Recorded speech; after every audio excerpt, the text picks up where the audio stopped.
key for tonight as the Reds and Nationals are ready to get going. What a hot and steamy day it was. A real baseball weekend here in the Queen City.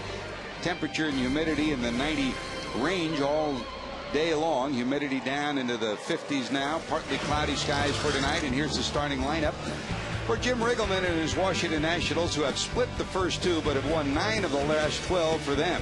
Nyjer Morgan has been red hot. He's batted .366 since coming over to Washington from Pittsburgh. He's in the leadoff spot. Ronnie Belliard, who homered last night, hits number 2. He's back at second base. Ryan Zimmerman, who's already come up with 2 brilliant defensive plays in this series, hits third. The former Red Adam Dunn, 30 homers already for him. Josh Willingham, then Elijah Dukes, who has a couple of homers against Cueto in his career. The switch hitting catchy Josh Bard. Alberto Gonzalez will move from second to short to start this one tonight. And J.D. Martin, the pitcher, bats in the number 9 position. And here is Johnny Cueto.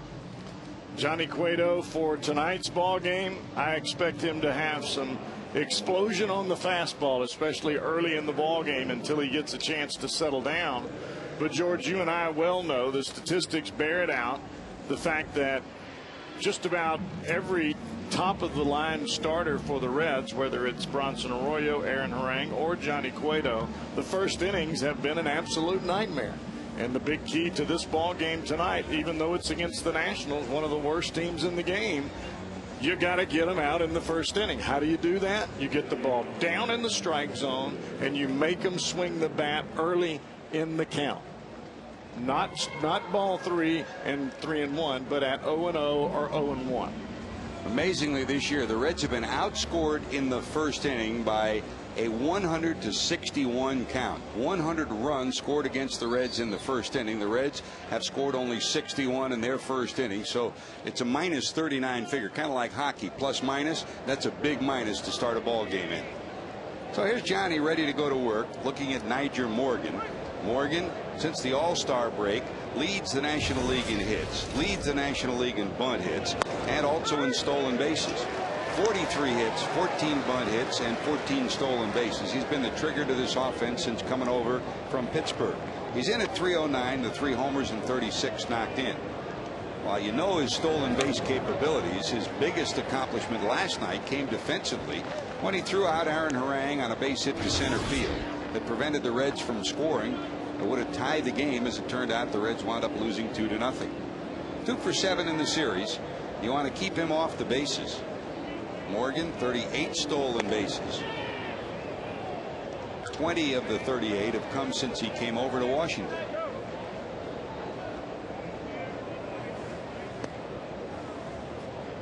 One ball, 2 strikes to Nyjer. Dribbled out in front of the plate. Cueto. Simple play like that, and he almost beats it out. That's how speedy he is. 1 away. Cueto takes care of Morgan. Here comes Belliard. There's your 4 defensive alignment for the Reds. The Reds come in 12th in the league defensively, an improving stat. They've made 73 errors on the season. Lance Nix, 3 good plays in the series already. Taveras in center, Dickerson over in right. It's a speedy outfield. Rosales, Yanish, Phillips, Votto across the infield, and Ryan Hannigan, who's thrown out 45%, who have tried to steal behind the plate. What a night that guy had last night in the starting lineup after Gonzalez was traded. And on cue, there's a hopper to him, and he takes care of it. And Belliard takes care of the ground ball. Paul Yanish takes care of the throw to first. Yanish came up with 2 brilliant plays last evening. One on a pop-up behind third in foul territory, and his knee is still a little sore today. The other on a leaping stab of a hit by Zimmerman. The hit and the potential hit by Zimmerman would have extended his hitting streak to 17. Yanish looked like a little bit of an NBA player as he went up to get that one last night. He might have a little hoops in him. He's the most versatile player that the Reds have. He, of course, has pitched already a couple of times this year. And in an emergency situation, he's always been listed as the backup catcher. He has been first strike every batter that's walked to the plate thus far. Even though that's only 3 batters, that's better than what he has been in just about his last 7 or 8 starts. There's a tough one here in Zimmerman. Had his hit streak snapped last night at 16. Earlier this year, he had a 30-game hitting streak. 1 for 3 in his career against Johnny Cueto.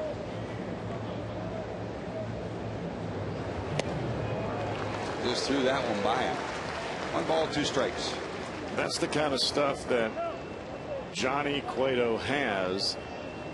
He can get the ball by you, but you've got to get ahead in the count to make these guys swing the bat. They're not going to chase the ball out of the strike zone until you get ahead.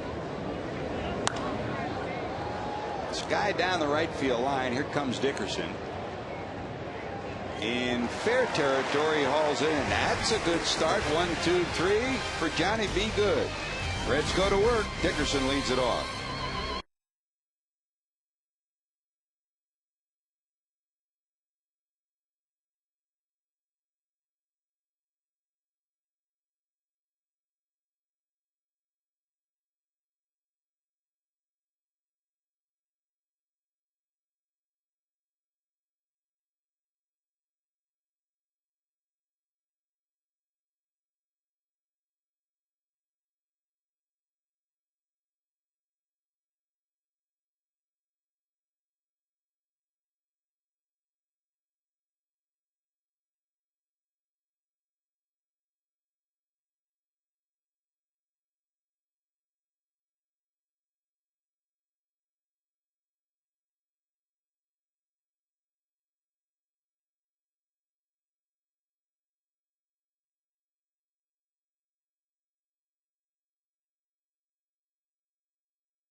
Do it on a hot, humid night in Cincinnati, but he has a 1, 2, 3 first.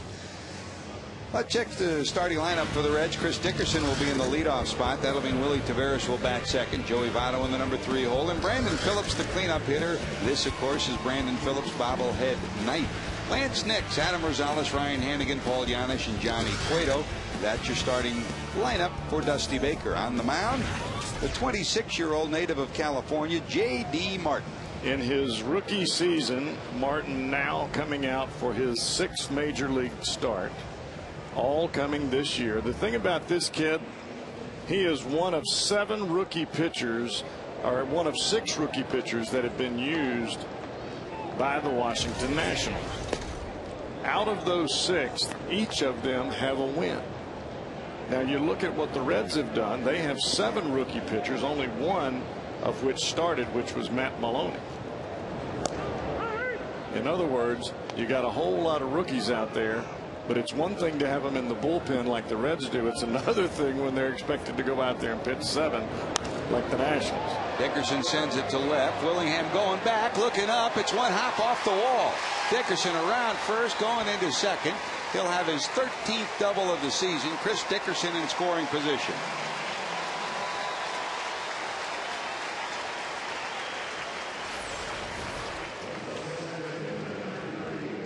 We saw Chris Dickerson do this last year during August and September. Absolutely smoking. If not for the injury not too long ago, he was on a roll then, and he came back on a roll. For me, George, Chris Dickerson's got to play every day until we finish this season. Well, certainly with everything that's transpired this year in the outfield, he proved last year that he could be electric when he's on the field. He got injured in September. That short-circuited his season. When he's out there, he has been an impact player. A bunt dumped down, and it hit him. It hit him out of the batter's box, and Gibson's calling him out. Greg Gibson, the home plate umpire, saying it touched him out of the box. Willie Taveras saying it did not. He said appeal down to first. He's asking him to appeal to first, but Gibson says he saw it. Dusty's going to come out and argue. I don't think that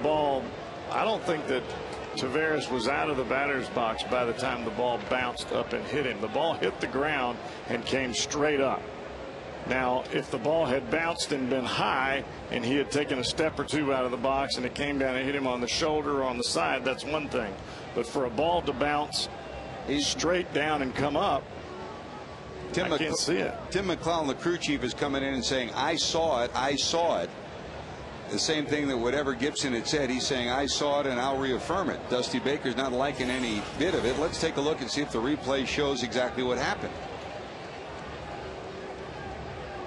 Tell you what, his left foot was still in the box. Take a look again.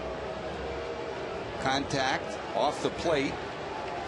It looked like he still had contact with the box. Yeah, I mean, one more look. Your left foot is still in the box. Yeah, he's moving, but his back foot was still in the batter's box. That's a bad call. One more look. Watch the left foot.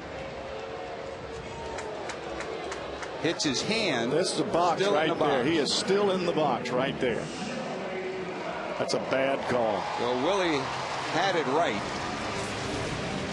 But with McClellan coming in saying he reaffirmed what Gibson had to say, Taveras will be called out. So at the very least, they would have had a runner at third with one out and possibly a runner at first and third. As it is, it's a runner at second with one out. And here's Joey Votto. They'll try to pick Dickerson off second. Gonzalez dips in there, but Dickerson is back. But you can also go back and say, okay, that was a sacrifice, was supposed to be a sacrifice bunt, and Willie Taveras turned it into a drag bunt, and that's what got him into trouble.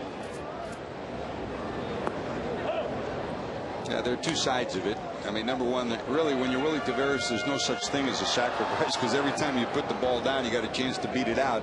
But if he had just tried to sacrifice, give himself up, it certainly would not have been that case. But as it is, you saw clearly he was still in the box when contact was made with the ball. Well, the thing for Willie is, if you ask him to sacrifice, more times than not, he's going to have difficulty bunting the baseball because he's not used to doing that. That's the reason that he goes into that drag bunt type of mode and puts the bunt down. Replay clearly showed he was still in the box when contact was made. Here's Joey, the Reds' best hitter with runners in scoring position, trying to get one in from second. Down and in for a ball. Craig Gibson is your home plate umpire. Angel Campos is down at first. The crew chief Tim McClellan is at second, and Andy Fletcher your third base umpire. 3-1's the count. Dickerson off second. And we'll go full 3-2. The whole purpose of hitting to the right side, of sacrifice bunting, is to give yourself up to move the runner. That's what that is for. That's a little low, ball 4. Last night, Votto one right there. Struck out 3 times, had a base hit. Martin turned in somewhat frustration, thinking that was a strike, and it was pretty close. So first and second, now one out, and here comes the man of the hour, the man of the day. Here's another look.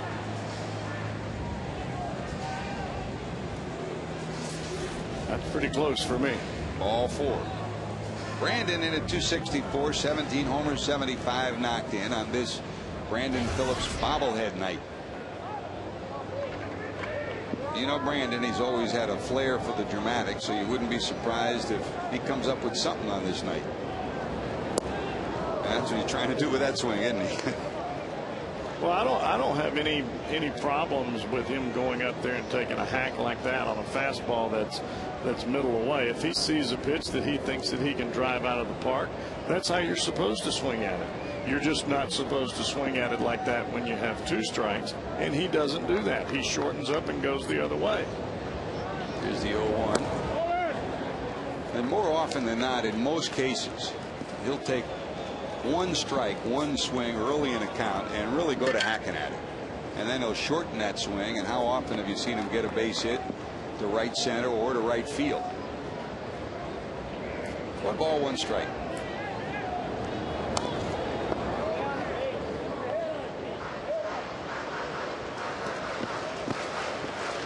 The one thing that Jim Riggleman and Steve McCatty, the pitching coach for the Nationals, has done for their pitchers, their young starters, they come out throwing strikes.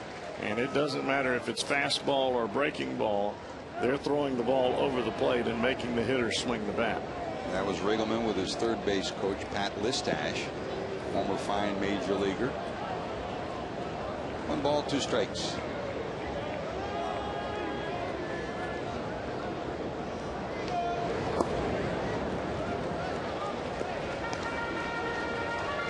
That evens at 2-2 with Lance Nix on deck.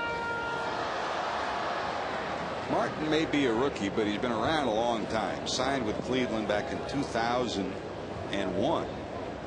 8 years in the Cleveland organization until he went to Washington this winter. Pretty good to left. Did he get enough? Warning track at the wall. He'll haul it in. Willingham picks it off 1 step in front of the wall. The throw to third will be in time, but it'll get away from the third baseman Zimmerman, and safe will be Dickerson. That's a good job by Dickerson, even though that's a gambling play there. With his speed, that's a gamble that he can take with the fact that Josh Willingham's back is all the way up against the fence. He didn't have any type of momentum moving forward. Did a good job getting to third base. There's your 4 defensive linemen for Washington. We talked about the Reds improving defense. Same story for the Washington Nationals. No errors in 16 of their last 20 games. They still lead the league with 101 errors. They're last in defense, but it's an improving defensive situation. Bard catching Martin today. Here's Lance Nix with runners at first and third now. Votto on first. Dickerson alertly going to third. Lance in at 244. 9 homers, 32 knocked in.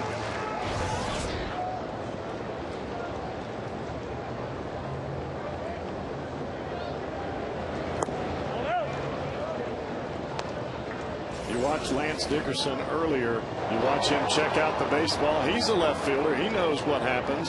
When that ball gets to the wall, he gets back. He gets his foot on the bag, hustling all the way, and he dives towards the home plate side of the bag, making the tag that much tougher.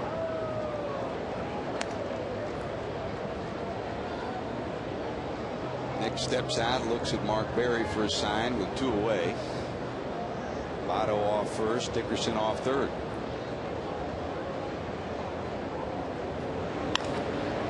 Looped into right center field. Who's going to get there? Morgan will. He'll squeeze it. So the Reds get a leadoff double. Nothing to show for it. They strand 2. We're still scoreless.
shut out 2-0 last night.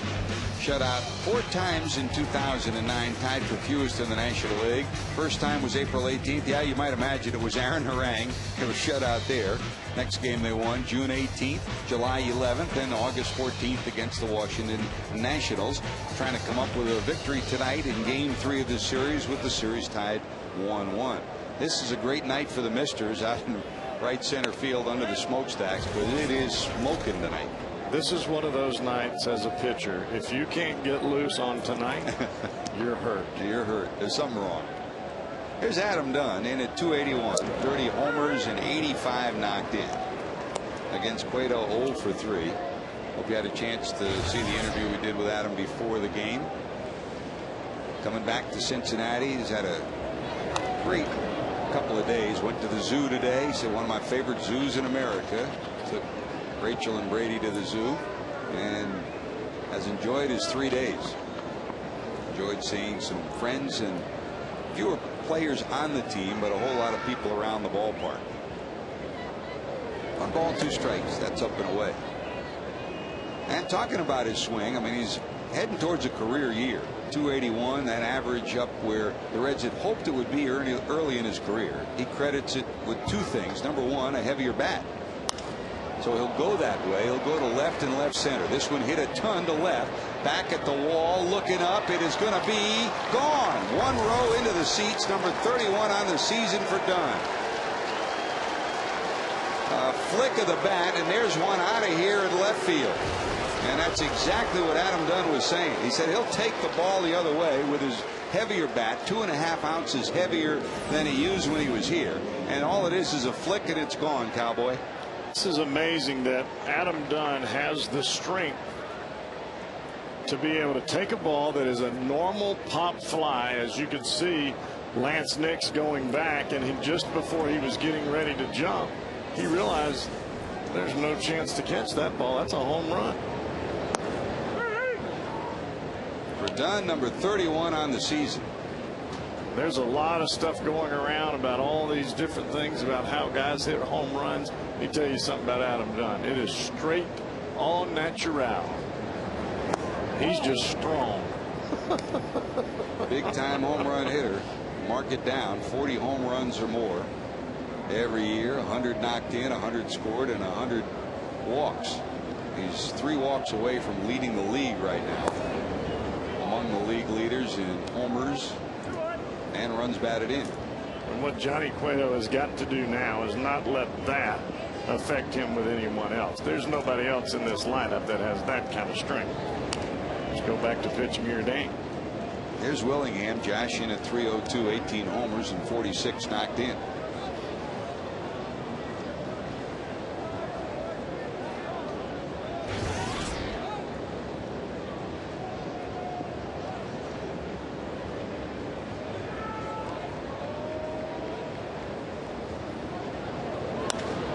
Hit hard, but right at the shortstop. Giannis hauls it in. 1 away, and here's Elijah Dukes.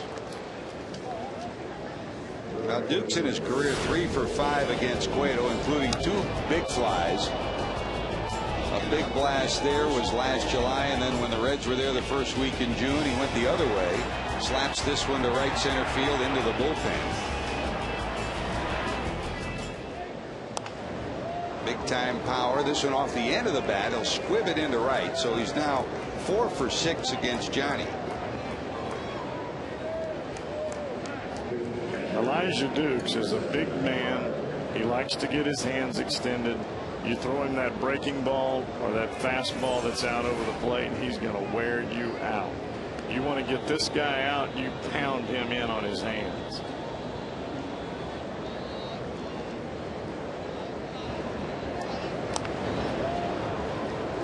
Squibs it the other way, good enough for a base hit. So Dukes is on. And here comes Josh Bard, the switch hitting catcher. Bard in at 239, a couple of homers, 22 knocked in. Cueto's record against Washington for his career is 2-1. Last July he won. 7 innings, 7 hits, 3 earned runs. last August. He lost at Washington. 6 innings, 7 hits, and 4 runs. And then this June at Washington, he won 2-1. Pitched 7 innings, allowed only 4 hits and a run. Won the game 3-2. Way out in front. There's a good changeup right there. And Jeff Brantley, you can list the quality of pitches. We know he's 94, 95, and of late he's been throwing more sliders than changeups. But for my money, his changeup's his second best pitch. It really is. His changeup is very good. I don't know how he's gotten away from throwing it. But that pitch right there is what got him to the big leagues. That's the fastball at 92 to 93 miles an hour. But somehow, some way, he's gotten to throwing that 2-seam fastball, and he's not a 2-seam fastball thrower. He needs to take that and forget about it. Fly ball to Dickerson. There's your second out. Here's a reminder: Sunday, get autographs from the entire 2009 Reds team during Signature Sunday, benefiting the Reds Community Fund. Meet the players, collect autographs for your very own team signed ball, bat, or jersey. For more info on the packages for Signature Sunday, visit reds.com/signature. Call 513-765-7234. There's Gonzalez, the shortstop, in at 263, a homer, 23 knocked in. I guess that's all part of the learning process. You know, we talk about Johnny Cueto and Homer Bailey. They're still only 23, both of them. Right. What does work for you?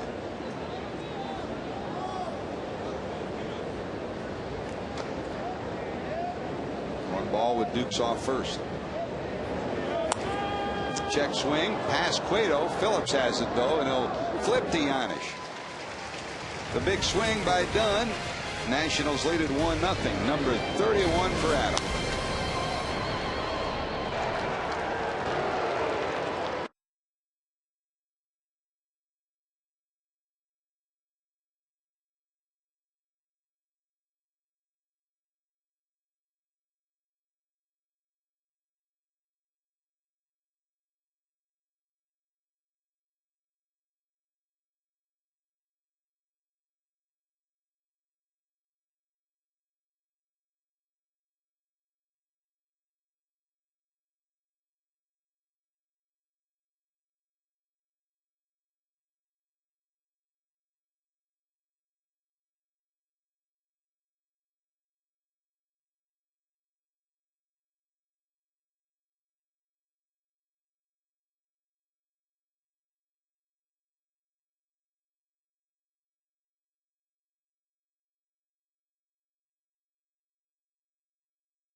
Hits this Tundra or the Tundra sign during today's game. Brian Duval of Loveland, Ohio, is going to win it. Register for your chance to win during an upcoming game at your Cincinnati and Northern Kentucky Toyota dealers.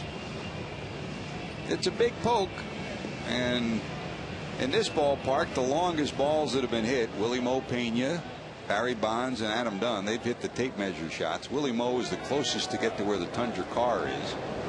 Dunn hit it out of the park in center field. Bonds hit it out of the park in right field. And of course, Joey Votto just missed the Tundra sign in right center by about 10 or 12 feet. The homer by Dunn in the second inning wasn't monumental, but it still counts as a marker. Yeah, those ones that just land in the first row are just as much a homer as the ones that land in the river. You know that Adam Dunn and Ken Griffey Jr. still talk on a regular basis. Dunn said he's going to come back and try to hit one for me and one for you. Well, they got one for him. We'll see how the rest of this goes. Here's Adam. Big day for Brandon Phillips. It's Brandon Phillips bobblehead night, but it's also a big day for this guy. He was just bubbling before the game, and for good reason. He won the Heart and Hustle Award for the Reds this year. An award that previously went to Jerry Hairston Jr. There's a check swing and a bouncer down to first. It's a fair ball, and they just do get there. Dunn still not really adept at first. That's a ball that really he should have taken, but he waited. Finally Martin got there, and Rosales always hustling. He almost beat him, Cowboy. Well, he really did, and you could see Dunn pump right there, and he didn't want to throw it ahead of time because Martin wasn't right there to the bag. But what Adam is going to learn over a period of time is you go ahead and let it go, just like you would be running an option around left end. You go ahead and flip him the ball, flip it to him early, then let him read. You saw Dunn with the fingers up. He was motioning back to the bench to Pat Corrales, who stood up and said, "You take that yourself." Great to have Pat Corrales back in uniform on the Nationals bench as the bench coach. Here's another look. Don't make a throw when you don't have to, right? And so many times I'm sure they have worked with Adam on catching the ground ball and then flipping it. But there's not many other infield positions where you catch the ball and you run to the bag. No. You know. There's Hannigan in at 287, couple of homers, 9 knocked in. With his configuration after the trades, Dunn figures to play more first base. Here's a bouncer down to second. And remember, there was a period of time where it looked like the Reds might move him from left field to first base. He spent the first 2 weeks of spring training at first, and needless to say, he was happy to get back to the outfield. He said, "My legs and my back are sorer now than they ever were playing left," because you use different muscles, you approach everything differently. And he said he doesn't know what's going to happen for next year, whether he'll be playing the outfield more or they might move him to first. He said, "If I'm playing first next year, then I'm going to prepare a whole lot differently with my preseason exercise." You know, you're talking about getting down and moving your legs a little more. You have to, because at first base or in the infield in general, you're always on your toes or on the balls of your feet, bending forward before the pitch is ever thrown or just as the pitch is thrown. Did it happen again? Yes. This time I think it's right. Out of the batter's box was Paul Janisch, and Dusty's Baker says, can this happen twice in 2 innings? Oh, baby, unbelievable. Dusty has seen everything this year. Trying to bunt his way on. What happens? And no, that looks like he was in the box again. We'll see it when we come back.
The ball hits the turf, hits him in the box, so it should be a foul ball.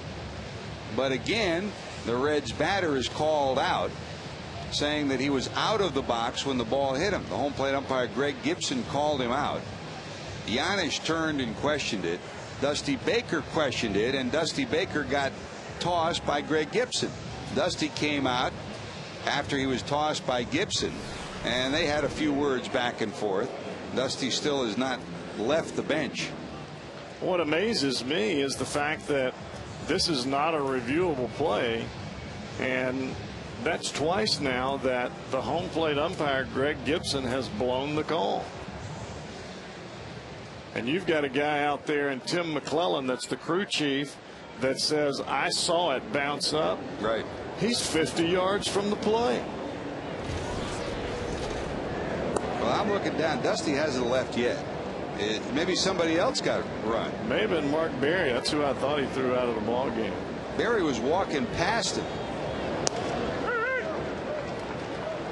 Berry's still in the dugout. Chris Spire is. Dick Pole is. We're kind of. Where's Jake?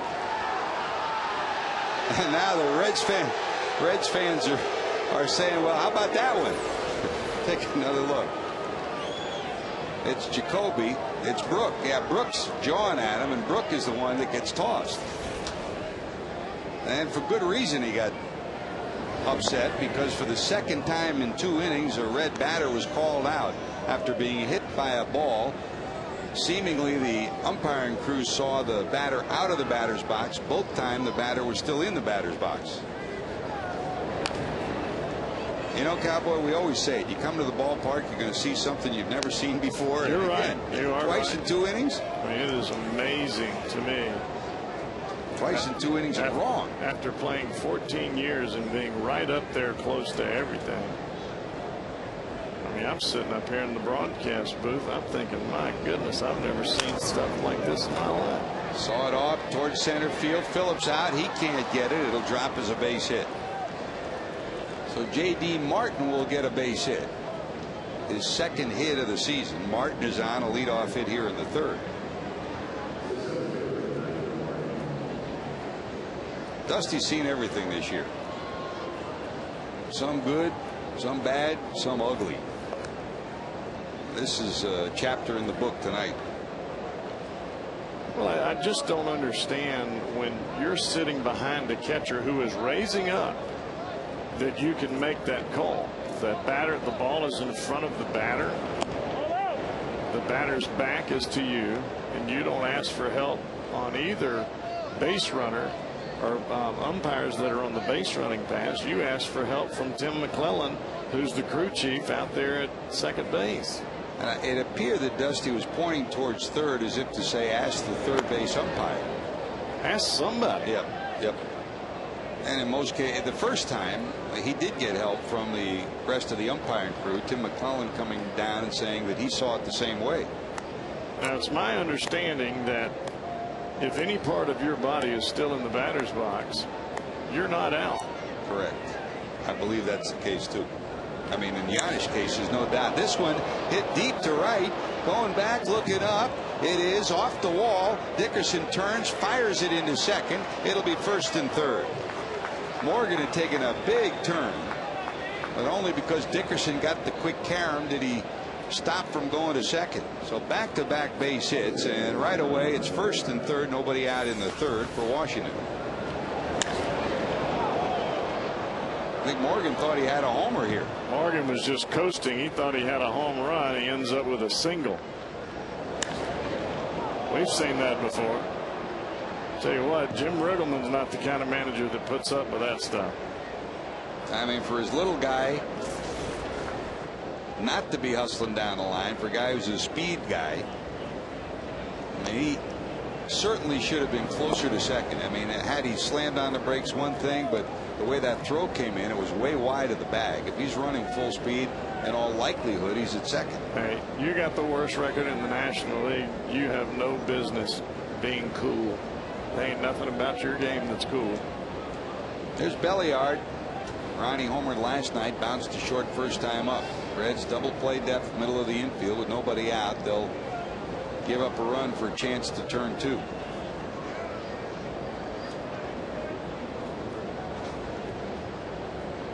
Belliard continued his heavy hitting against the Reds. At one point in his career, he was near 400 when he was in Milwaukee against Cincinnati. Now his record's right around 300, and he had the biggest hit last night, a home run that gave the Nationals a 1-0 lead. Really, that was all they needed. And that came on a breaking ball, and I really believe that Cueto has the kind of fastball. He can get the ball by Belliard. 2 balls, no strikes. That's a strike.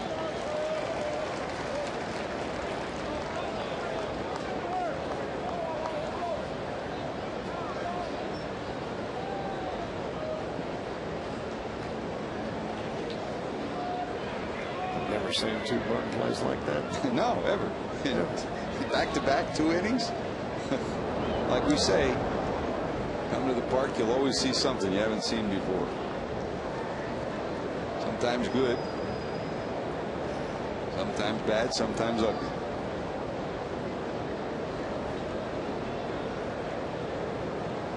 Two balls, 1 strike. Cueto to the stretch. Drill to left. Nix can't get it. It's off his glove. It'll go all the way to the wall. Niger Morgan easily round second, goes to third. The throw will miss the cutoff man, and going into second will be Belliard. Well, actually, Nix turned around and threw the ball back to second base, and there was nobody there.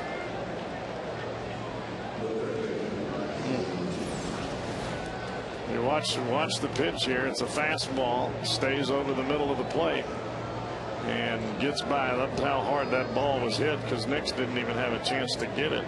And Nix just turns around and throws the ball to second base to try to get Belliard, and there's nobody there.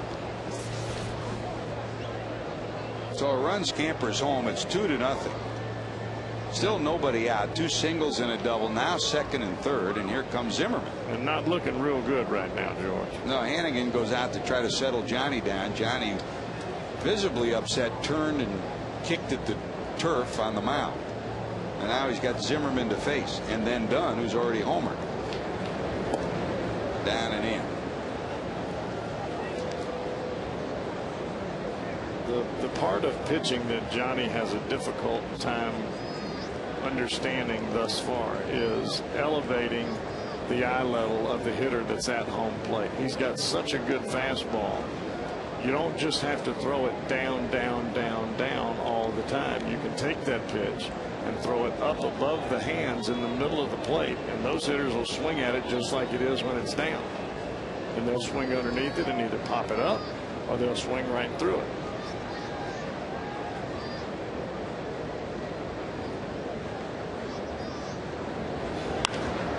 That's going to go through into left. A base hit. Another run will score. Belliard will hold at third, and it's first and third. 3-0 Washington. And out comes Dick Pohl. He'll try to settle down Cueto. This breaking ball stays right in the heart of the plate. And that's what I'm talking about changing the eye level of the hitter that stands at home plate. If you lift it up and you bring it back down, you move the ball in, you move the ball out, what happens is your fingers aren't trying to stay in the same place all the time. It's very difficult to make the same kind of pitch 2, 3, 4 times in a row. Sooner or later you're going to hang one. So you've got to move those balls around so it keeps your concentration changing, and it also keeps your fingers moving from one spot to another, and it allows you to locate on each side of the plate and lift that ball up in the strike zone. Still nobody out here in the third. A single by the pitcher, a single by Morgan, a double by Belliard, and a single by Zimmerman. 6 hits and 3 runs now, and here comes the guy who homered last inning, Adam Dunn. First and third for Washington.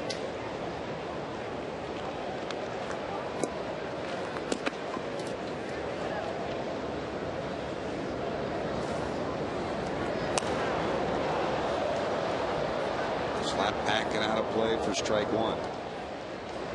That's the first pitch yet that Johnny's thrown on the inside part of the plate in this game.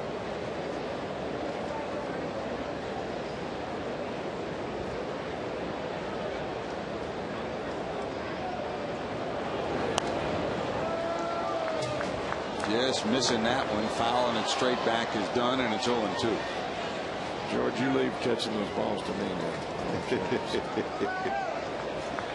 I could run and I could catch. Couldn't hit. That's why I'm up here with you. Kip Wells has started to loosen in the bullpen for Cincinnati.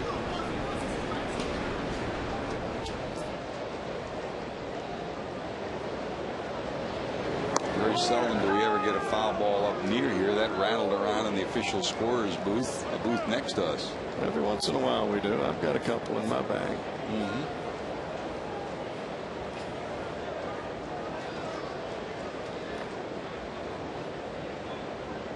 One ball, 2 strikes. In the dirt, the runner will go to second. So a wild pitch allows Zimmerman to go to second. So now no chance for the double play. Really tried to overthrow the slider here. This ball breaks straight down.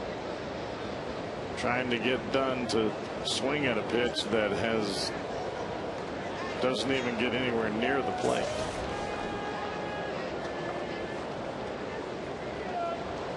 And that's the kid in Johnny. You just said it. Every pitcher has it. You got to get away from that and start pitching instead of just throwing it as hard as you can. 2-2. Foul past Marquise Grissom in the first base coach's box. Nice catch by Adam Stowe down there in the right field line. When you reach back and try to throw the ball as hard as you can, your forearm locks up, your wrist locks up, your back gets very, very tight. You can't get any extension at all on the baseball. The ball has no life at the end. It stays straight, or you pull it way across your body into the dirt, as that pitch did.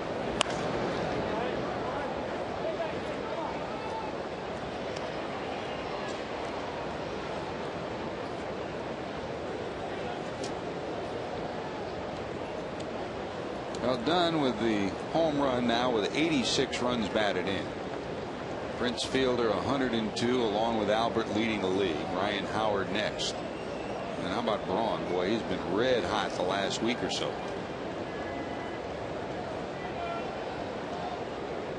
Home runs 31.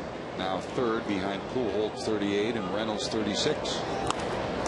Back to Cueto. The glove falls off and he still gets the out. Nice play, Johnny. That's a tough play right there. Boy, you're not kidding. Great presence for Cueto. You've been there before. Take us through this one, Cowboy. It is so difficult as a pitcher when the ball comes back to you because it seems like it's 1,000 miles an hour. Now the ball is all, or the glove is off of his hand. We don't throw the ball without our glove on our left hand. A lot of times when you throw the ball with no glove on your hand, you throw the ball way up, all the way up in the seats or way high. And you saw how that ball had a tendency to sail a little bit as it got to first base. It's a good thing they were close. Finally, the first out of the inning. Dunn's retired, and the runners held at second and third.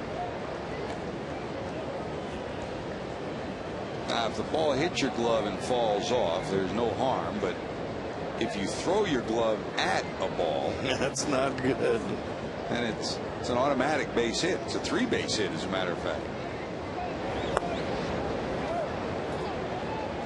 It's like some catchers. I've seen catchers a lot of times where the ball has been a wild pitch or the ball bounced away from them. They took their mask off and they reach with their mask to pull the ball back to them. No, no, no, no. Remember that runner's advance. Was it Terry Mulholland, right, on that bouncer down to first? Once the ball got caught in his glove, he just threw his whole glove to first. With the ball. Yep. 2-0 to Willingham, who lined to short first time up.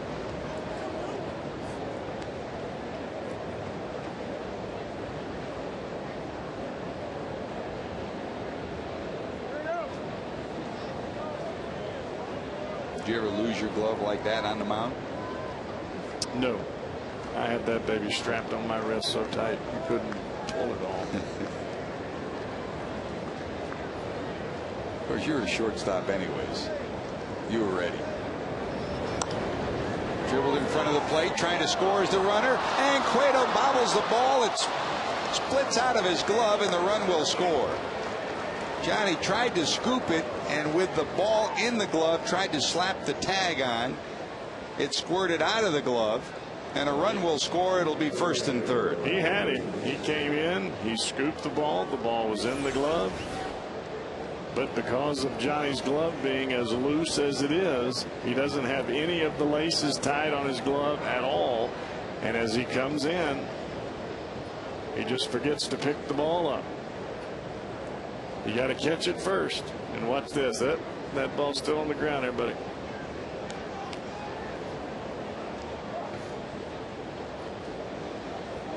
So Belliard scores. That makes it 4-0.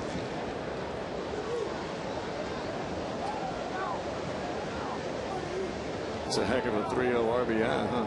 Man, we've seen just about everything tonight. And plunked in the back is Dukes. That'll load the bases up. Wells is ready. He's slowed his throwing, and Dusty's saying, here we go.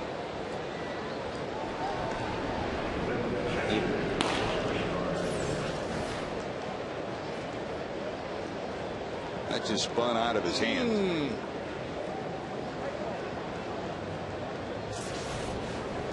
You had to know that. You had to know that was coming sooner or later.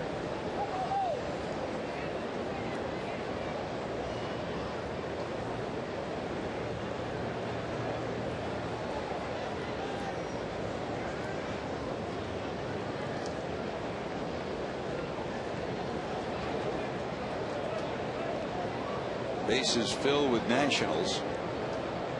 Dukes after being hit by the pitch. Willingham and Zimmerman. Here's Bard.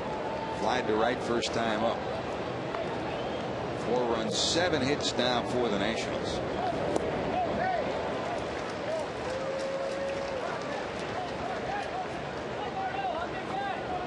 You wondered how Johnny would come back after the short stint last time, and you thought he might be a little strong. He had a great first inning, 1-2-3. Did give up the homer to Dunn in the second, but was in pretty much control. But it's unraveled here in the 3rd. Well, after the home run, cleared the fence in left field immediately. The following pitch, he overthrew it, and he's overthrown every pitch since then.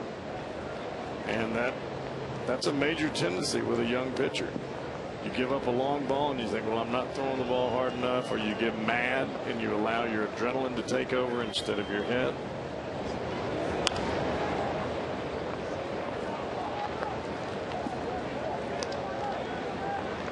And the only way that you can learn to handle those kinds of things is you just keep running them out there. And Tom Browning always said he learned much more from his losses than he did from his wins. Yeah. Meaning, how do you fight through adversity?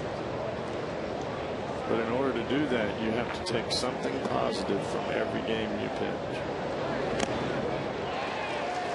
Swing and a miss, and Hannigan holds on. Second out of the inning. There's the 9th batter of the inning. Don't forget, tonight's Mega Million jackpot is up to $170 million. Buy a ticket today. In the Ohio Lottery, you could be a big time winner. I knew nobody hit it last night, Jesse, because you came to work. What do you think, Cowboy, when Jesse Jackson hits it? You got that. He'll be waving bye-bye to us. See you later, alligator. Bases loaded. Here's the 9th batter of the inning, Gonzalez. Alberto hit one right back through the box. It glanced off Cueto. And Johnny has really gone to fastball changeup now versus fastball slider, because the slider was the pitch that everybody was hitting that has got him into this mess. When you're too strong, the slider just will not break for you. That's the one thing that I was worried about when he came into the ball game. It's not about the fastball, it's about the breaking stuff. You get so strong and you get around that pitch so much that it just spins and it doesn't have time to break. No balls, 2 strikes. Down to 3rd, but foul. And it's no big secret. I mean, you go from clubhouse to clubhouse. We talk to managers, other coaches, other players, and they're sitting on the slider. I mean, they're concerned about his fastball. There's Rick Eckstein, the hitting coach, the right side of your screen, and Jim Riggleman, the left side of your screen, the manager. But little by little, you always say it, that hitters will tell you how you're pitching, and they still fear his changeup, they fear his fastball, but he cannot command his slider, and he hangs them. And the only way that you can get people off of that is get the ball inside with your fastball. Line, that's a fair ball into the corner. 2 runs will score. Nix digs it out. They're going to send a 3rd run. Here comes the throw. It'll be cut by the cutoff man, not in time to turn and throw. And Dukes will score 2. So 3 run scores. Alberto Gonzalez doubles into the left field corner, and it's now 7-0 Washington.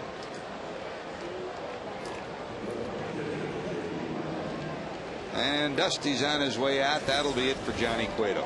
Well, the Johnny Cueto that we saw back in April and May is not the Johnny Cueto that we see now. He has gone from bad to worse to terrible.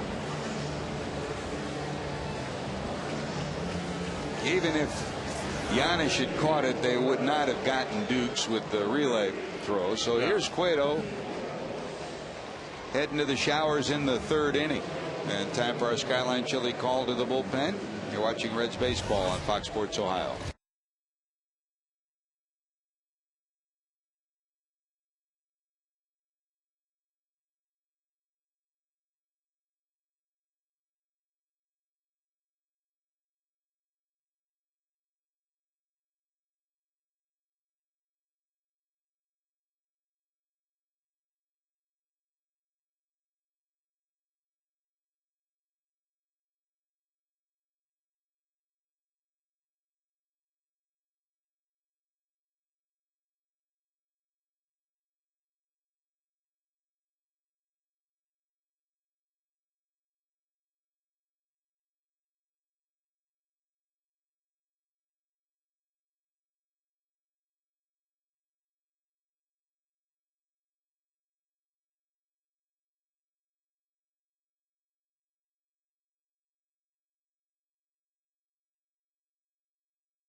Jeff Brentley. I think you just have to wonder, at this point, what is it that you're doing wrong? Because this is not a one-game thing. It has happened over and over and over for Johnny Cueto, and he is about as frustrated as you can get for a young pitcher. Is it about fastballs? No. Is it about breaking balls? I don't think so. Is it about stuff, changeups? No. I think it's about the way that he approaches the game itself. And in order to be good at this game from a pitching standpoint, you have to master down and away with your fastball, and you have to master at the hands of the hitter. 2 2/3 innings, 8 hits, 7 runs. 1 strikeout, no walks. He gives way to Kip Wells. Wells will face J.D. Martin, the pitcher who started all of this, as the 10th batter of the inning, up for the 2nd time in the inning. He singled to center to start everything for the Nationals. When I learned how to pitch, George, it was fastballs down and away 3 times consecutively, fastball at the hands of a right-handed batter. You did that 3 times, and then you swapped it around. Strike 1 to Martin. There's strike 2. And until you could locate 3 fastballs down and away, a fastball up and in at the hands, you didn't get to throw a breaking ball. You had to command the fastball first, then you moved to the breaking ball, Same type of scenario, down and away. Then you got to throw a changeup.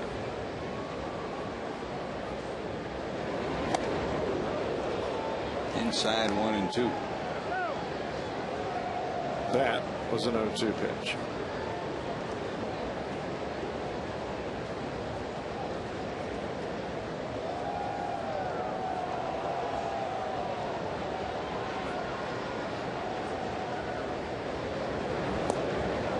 He got him, but not before the Nationals put a 6th spot on the board here in the 3rd.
Reds baseball on Fox Sports Ohio, being brought to you by your Cincinnati and Northern Kentucky Toyota dealers. For a dealer near you, visit buyatoyota.com.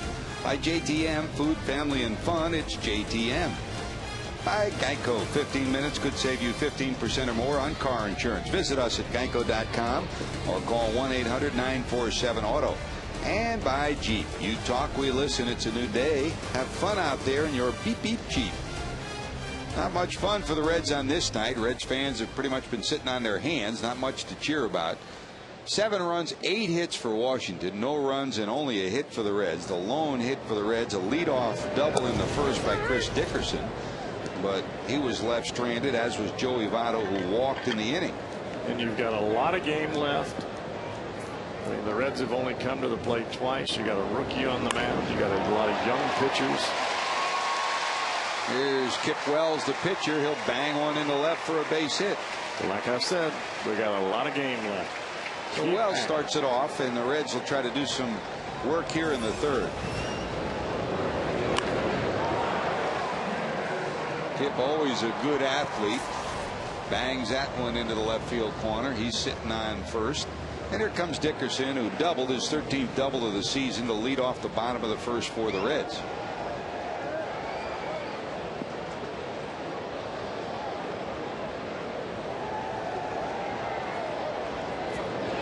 Keep in mind, we talked about it in the first night of the series, and we alluded to it last night, that this Nationals team is ranked last in the league in bullpen earned run average and next to last in starting average. I mean, they hit. We know that. They've been in the top 3 offensively for the better part of the last 2.5 months. So you know they hit. But you can do a number on their pitching too. So if you can get to the bullpen and do some work, you got a good chance to put some runs up. There's a slicing fly ball into left center. Morgan there. Niger has it. And there's one away. The thing that you cannot do as a Reds unit is to come out and try to hit every ball out of the ballpark. If you do that, you're going to hit a lot of weak fly balls, or you're going to miss the ball entirely. You've got to come to the plate, hit line drives and hard ground balls. Hopefully those ground balls will get through and those line drives will find the gap. Here's Willie. Taveras was the first of two to be called out in the first 2 innings for being hit by a bunt attempt outside the batter's box, and the replay showed in both cases that both Willie and Paul Janisch were still in the batter's box when the ball hit them. That's the kind of night it's been for Dusty Baker. The night so frustrating for the Reds hitting coach Brooke Jacoby that after the second occurrence in the second inning, he jawed with home plate umpire Greg Gibson and he was ejected. Well, surely those plays will be reviewed somehow, and something, I mean, at least will be said. You know, you flat blew it twice in a row. Oh, whenever someone is ejected, you have to file a report as the umpire. Right. Even within the discussion, you wouldn't be surprised tomorrow if somebody talks about it. There's a bunt. Martins flips it to first. It'll get past Dunn. Going to third will be Wells. He'll be held, and Taveras will be at second. So second and third with one out. Keep putting the pressure on the defense. The Reds are not out of this game. You keep playing the game. You keep playing the type of ball game that you have, and that's put the bunt down if you're Willie Taveras. If you're the man standing at home plate, don't overswing. Just hit your line drives and let's just keep scoring runs. There are two sides to this play. Number one, the great speed of Willie Taveras. He'll get a base hit out of it. The error will allow the runner to go to second. The other side of it is if you got Zimmerman down there and you're the pitcher, I don't even go near that ball. Let Zimmerman take it because he's like automatic. I mean, he's the best in the business at charging those balls. Talking to Adam Dunn before today's game, he said, I'm amazed. He said he goes down there no matter where he picks the ball up and no matter what angle he throws it at, it always ends up right about waist high and in your glove. And the errant throw allows both runners now to go to second and third. Rookie mistake. After that play that he made last night, Zimmerman made in the dirt and throwing the guy out at first base. I'm not even moving. There's Joey, popped up left side. It'll be in the seats and out of play. A good opportunity for the Reds. Second and third, one out, and the Reds' best hitter with runners in scoring position, Joey Votto at the plate. Votto walked on a 3-2 pitch first time. The key right here for the Reds is just to get something, even if it's only one run. Just get something that says, okay, we're not quitting. We're gonna keep pounding at you. You're not just going to embarrass us.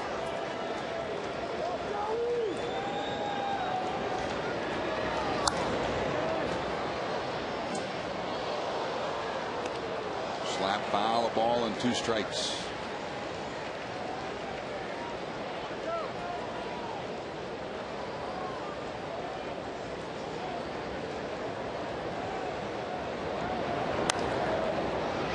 This one curving down the left field line. It'll be in the seats also.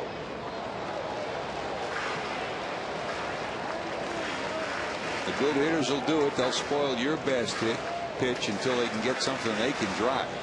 And Votto's done that a couple of times already here. Waiting for Martin to make a mistake.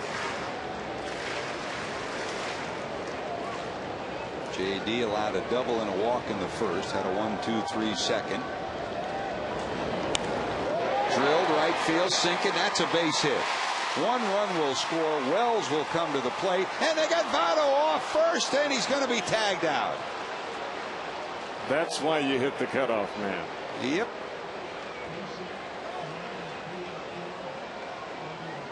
It's a base hit. The putout goes 9-3. And Joey turning the corner thinking the ball might be going through to home plate, and he gets his pocket pick. Here's another look.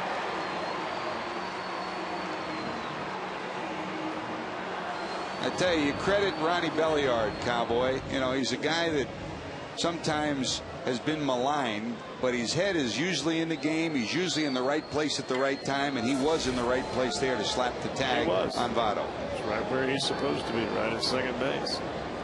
A spark plug kind of a player, and he short circuits this what could have been a big Reds rally. You know, and the thing for Joey Votto, I know that that's a mistake and that he's out, but it's an aggressive mistake. I mean, he is pumped. He got a base hit. He's trying to hustle down the first baseline. He rounds the bag, and boom, there's the ball. You're out.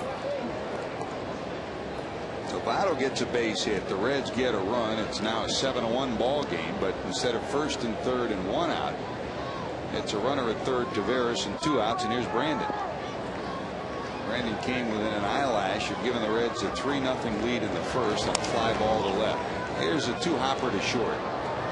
Gonzalez takes care of it. The Reds do get a run in the third, but that's it. They trail 7-1.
At MLB.tv, log on to the internet and watch every out-of-market Reds game live. For more details, visit Reds.com, where baseball is always on. Welcome back to Great American Ballpark. Big crowd on hand for Brandon Phillips bobblehead night, and right now the Reds are the ones that have the heads that have been bobbling. They've been touched for 7 runs on 8 hits. They trail at 7-1. Trying to work their way back into this one. George Grant and Jeff Brantley. Jeff Pecoro, Jim Day will be by a little bit later on. Jesse Jackson up in the booth with us as usual, and of course down in the truck our producer Brian Hunterman, our director Carl Patterson, Matt Sigafus, and Lauren White doing the honors for us, and as usual Kent Dreamweaver with our production of Reds Live. And we were able to get on the air on time tonight. We were a little bit worried. Not because of thunderstorms, not because of anything on the field, but Jesse, I didn't think Brantley's ever going to leave the lunchroom. It's fried chicken night, boys. I told y'all not to bother me. We called down and talked to Greg Gibson, asked him if he could hold it up for a few minutes. Yeah, stall. I think he set a new Great American Ballpark record for fried chicken eating. Well, by the time the night's over, I'll have set one. 1 ball, 1 strike. Looped into left by Morgan. He'll be on with a base hit. But Morgan's 2 for 3, a base hit to left. Time for our Aflac trivia question. How many pieces of fried chicken did Jeff Brantley eat on this night? Who's the only player in Nationals Expos history to win the Cy Young Award? The only player to win the Cy Young Award. Steve Rogers ever win it?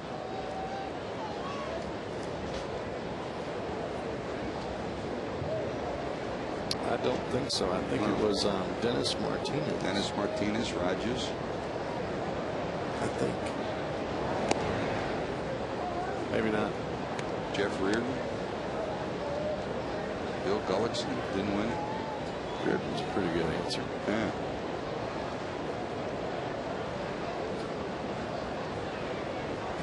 Chris didn't win it, did he? No. Welshie? No. 1 ball, no strikes. There's Belliard. He doubled in a run last time up, and here's another base hit. Belliard throughout his career has been tough on the Reds, over 300 for his career, and he's 2 for 3, a double that knocked in a run in the third. He had a homer last night, and this base hit puts 2 on, nobody out in the fourth. Another pitch out over the plate. Whack. Out over the plate, up, and ba-boom. There's Zimmerman. Flied to right, single to left, and knocked in the third run to give the Nationals a 3-0 lead in the third.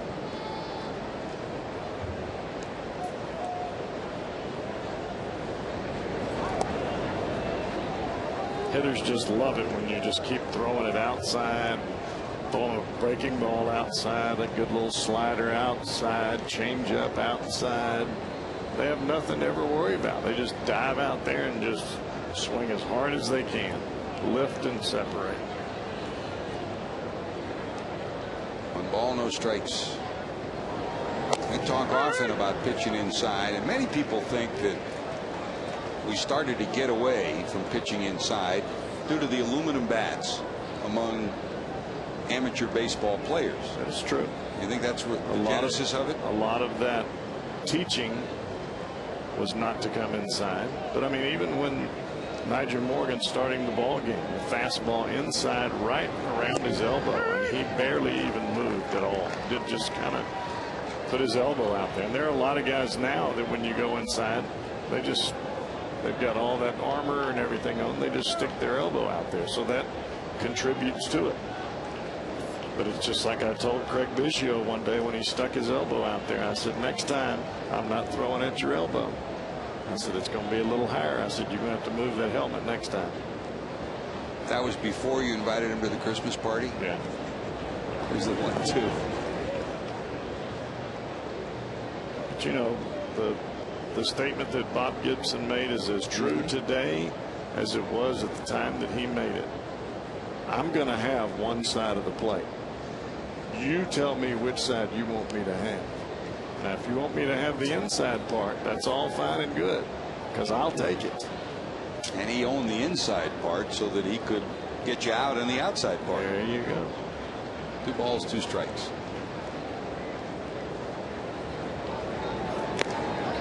He got him.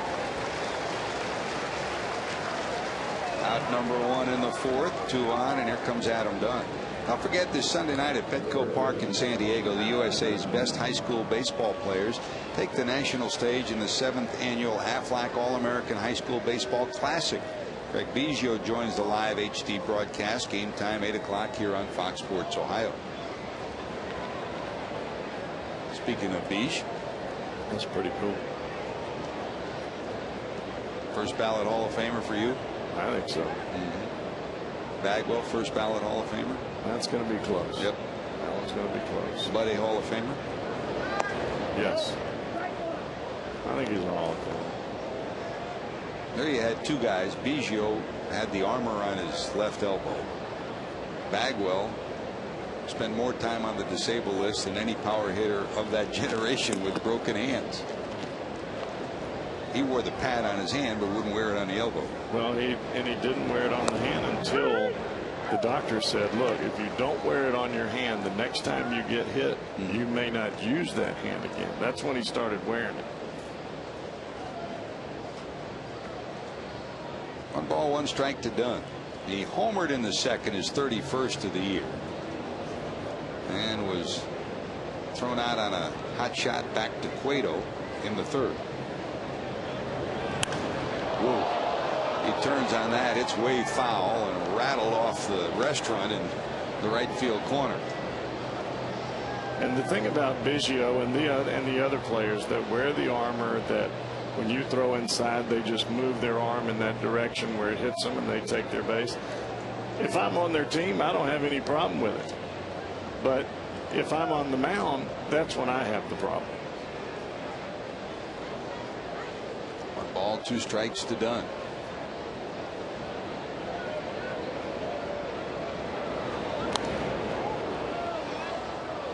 No left-handed batter hit more home runs as a Red than this guy. He passed Ted Kluszewski as the all-time left-handed home run hitter in Reds annals before he was traded last year to Arizona. Passed the 300 home run mark earlier this year as a Washington National.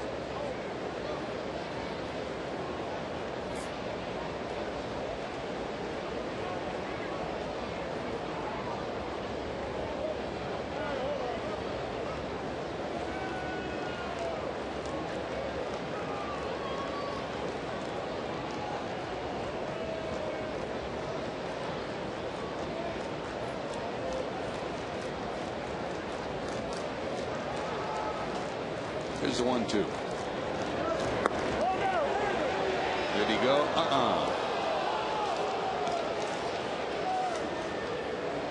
Two balls, two strikes.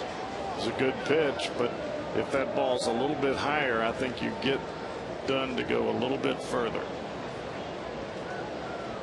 The Reds with the overshift, runners at first and second. Rosales long way from that third base bag with the speedy Morgan on second.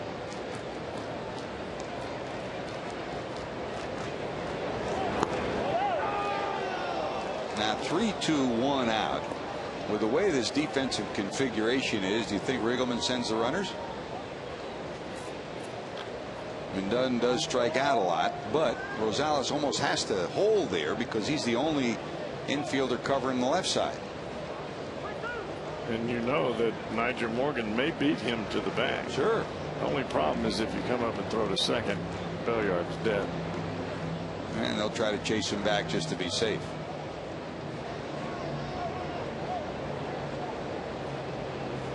Paul Yanish can walk to second base. I mean, he's right there to second base. Problem is, over here, you got a long way to go to get back to third. Full count, one away.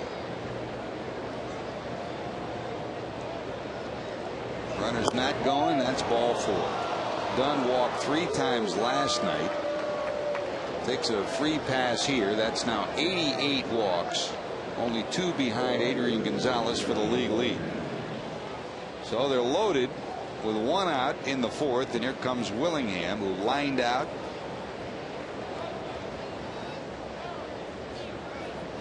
And plated a run last time up to make it 4-0. Credited with a RBI single in the 3rd on an infield hit. Well, Wells needs a double play here big time. You got to stop the bleeding sometime, or your offense is just going to shut down.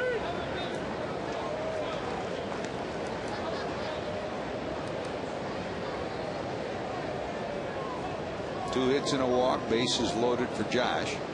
4 grand slams for his career. One of the reasons why Dunn is playing first, because this guy is healthy and back in the lineup again, and in the lineup with some power. 18 homers, 46 knocked in.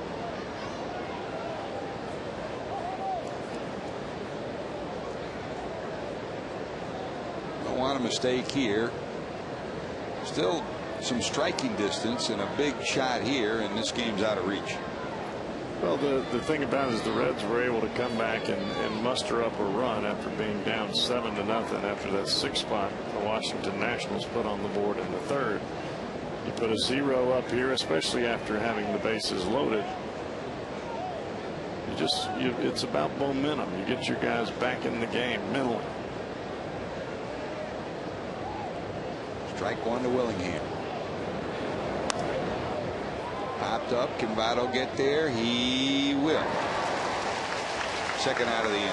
That call there was by the catcher, the rookie catcher, I might add, Ryan Hannigan. He goes out onto the mound, and evidently he saw something in the swing of Willingham, and he said, let's run this ball up on his hands. And sure enough, instead of worrying about getting the double play, they get a fastball that's right up in this area here, and you get the pop up. It doesn't always have to be a knockdown pitch to pitch inside. It's just got to be in there right around the hands. There's Dukes, who singled and was hit by a pitch both of those at bats against Johnny Cueto. He ain't happy, I'll bet, either.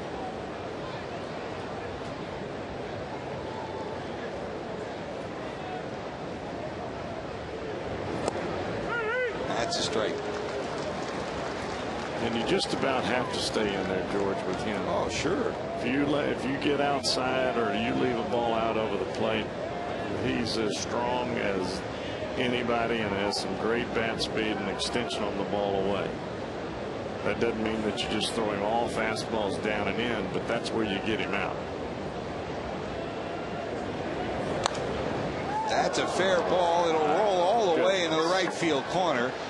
2 will score, maybe 3. They're going to send the runner around from third. Here comes Dunn. He'll score. The throw will be to third. It's a triple 3-run score. Elijah Dukes has 45 runs batted in and put 3 more on the board for the Nationals. They now lead it 10-1. That pitch was not supposed to be a strike at all. Hannigan had set up off the plate away for a fastball off the plate, so you set up to go back in.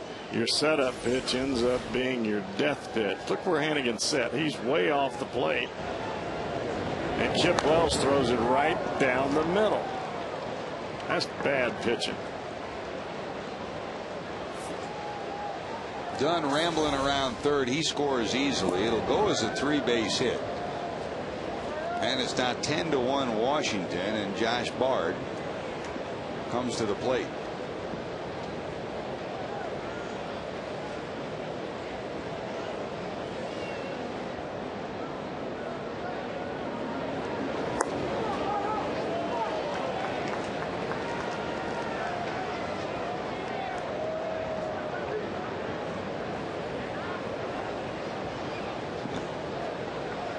One ball, 1 strike to Bard.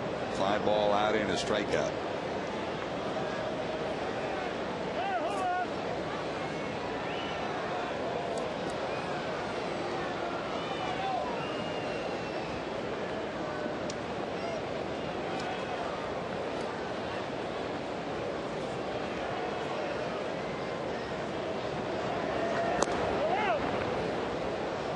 Missing wide for a ball, 2-1. On the scoreboard today, the Cubs won over Pittsburgh 3-1. Boy, you know, it had to be a good feeling for Tom Gorzolani. He wins at 5-2. The former Pirate pitcher who was dealt away, Thrown away. Yeah. He's pitched well for the Cubs. He wins at 3-1. Jeff Baker 2 for 4, a couple of runs batted in and a home run. Gorzolani 5 innings pitched, 1 earned run. Big day for Gores. Congratulations. Phillies won over the Braves this afternoon. The final 4-3. Peter Moylan gets the win. He's now 5-2. Bouncer to the right side. Votto has it, flips to Wells. That'll do it, but not before 7 more come to the plate. Dukes' triple makes it 10-1.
Only player in Nationals Expos history to win the Cy Young Award.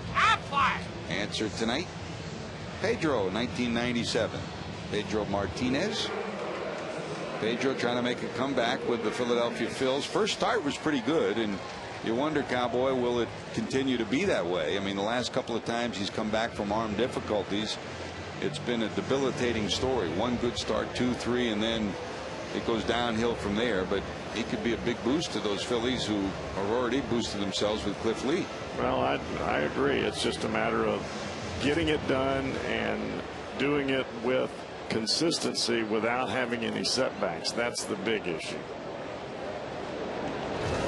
Does Cliff Lee make the Phillies, and now with the addition of Pedro too, the team to beat in the National League? Is it still the Dodgers? I still am very hesitant to just throw it out there to the Phillies simply because Brad Lidge has not been Brad Lidge of last year. Now, as of late, he's thrown the ball very well. And if you have Lidge on the right page and getting after it and getting that ball down in the strike zone, well, you and I both know he's as tough to hit as anybody. Here's Lance Nix, flied out first time up, leading it off in the fourth. Rosales and Hannigan will follow. But Broxton out there in L.A. Big time. 100, 100, 100. Tell me about it. Will their bullpen hold up, though, if they don't get another starter? No. 2 balls, 2 strikes.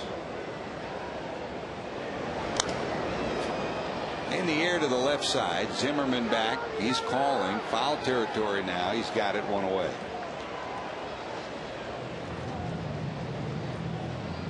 Nick's retired. Here comes Adam Rosales. Bounced to first time up.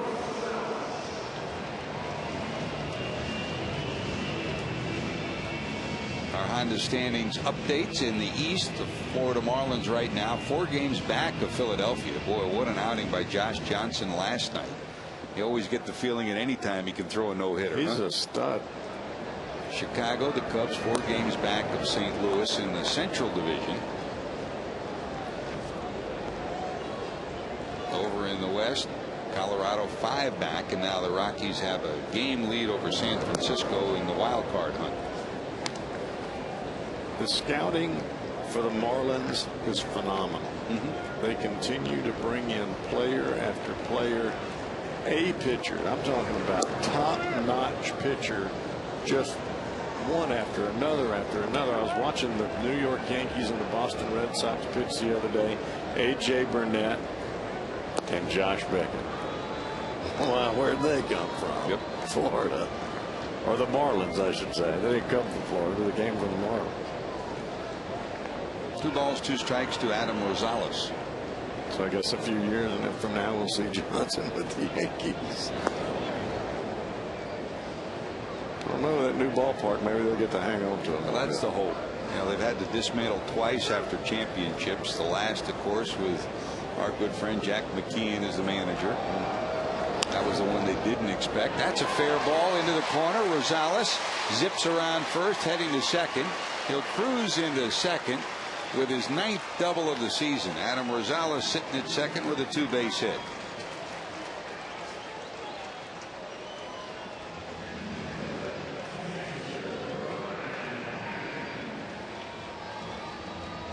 Aggressive in the strike zone.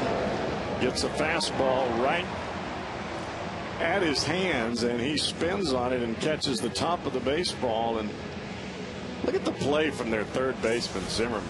I mean, the score is 10-1, and he's playing like it's 1-0. That's a baseball player. Big time player. 1 out. Rosales at second. Here's Hannigan, who bounced to second first time up.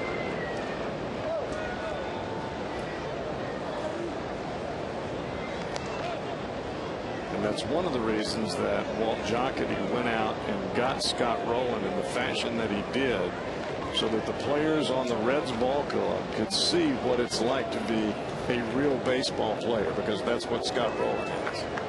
And Zimmerman, Ryan, has had the same kind of effect on this Washington Nationals club too. Now, having said that, you don't do it with just one person. Right. You got to keep going. You got to keep moving in the right direction.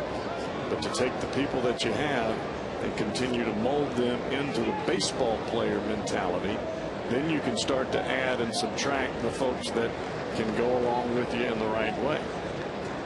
One ball, one strike.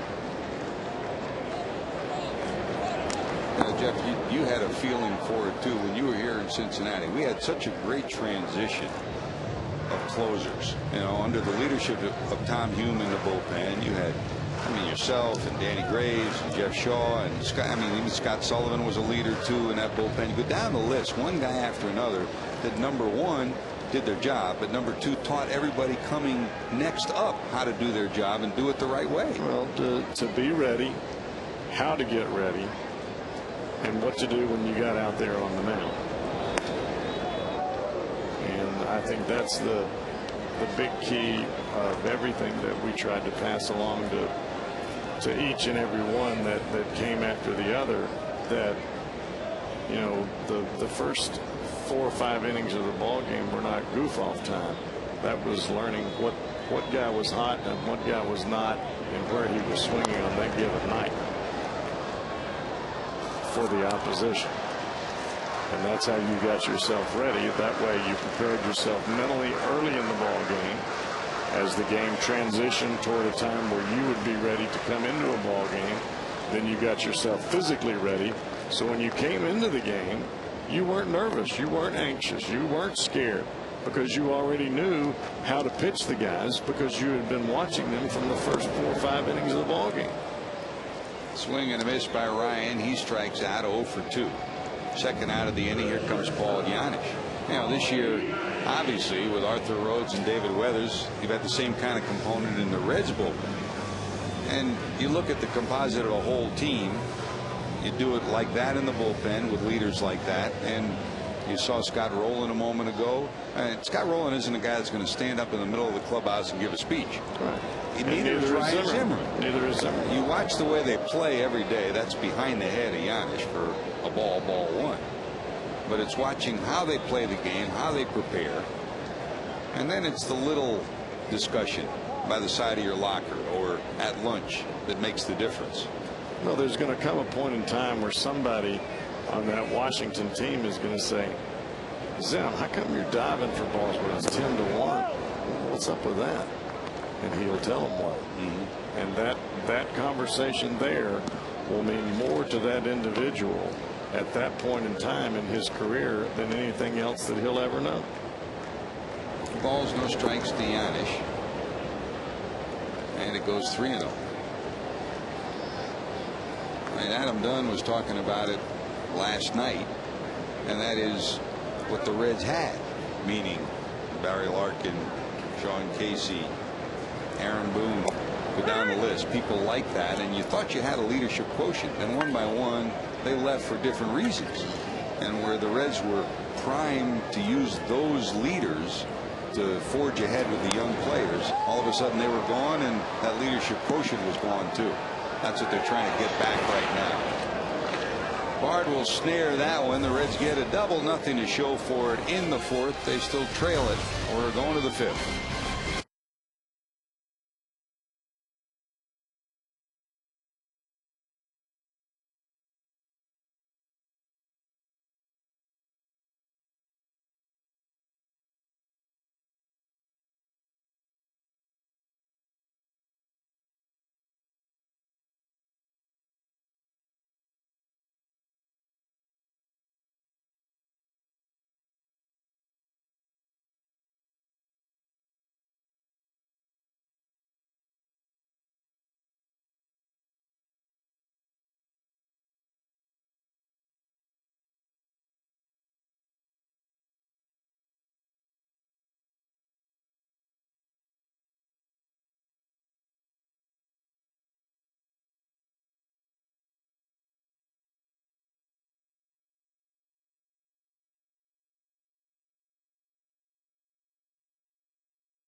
AT&T, the nation's fastest 3G network. AT&T, your world delivered. Well, the Nationals have delivered 11 hits and 10 runs so far tonight. They lead at 10-1. Reds fans haven't had a lot to cheer about. The lone Cincinnati run scoring in the third, a Wells base hit, an infield hit by Taveras, and a single by Votto got the one Cincinnati run on the board. But they got their bobbleheads. Yeah. Here's Alberto Gonzalez. Two biggest hits of the night. The Gonzalez double that played at 3. That made it. It took the game from 4-0 to 7-0, and that might have been the biggest hit in the third inning. If you had gotten Gonzalez and got out of the inning, it would have looked a whole lot different. Off the end of the bat, Votto has it. Joey will tap the bag, one away, and then the triple by Elijah Dukes in the fourth inning after 2 hits and a walk against Wells. There's Martin. Well, while all this is going on, second night in a row, the Nationals have gotten pretty good starting pitching. Garrett Mock, 6 innings, 6 hits, no runs yesterday. And today, J.D. Martin has allowed the Reds 5 hits and a run through 4. 10 starts between them. Turns on that, a rifle shot, foul. 10 starts between them coming into this series.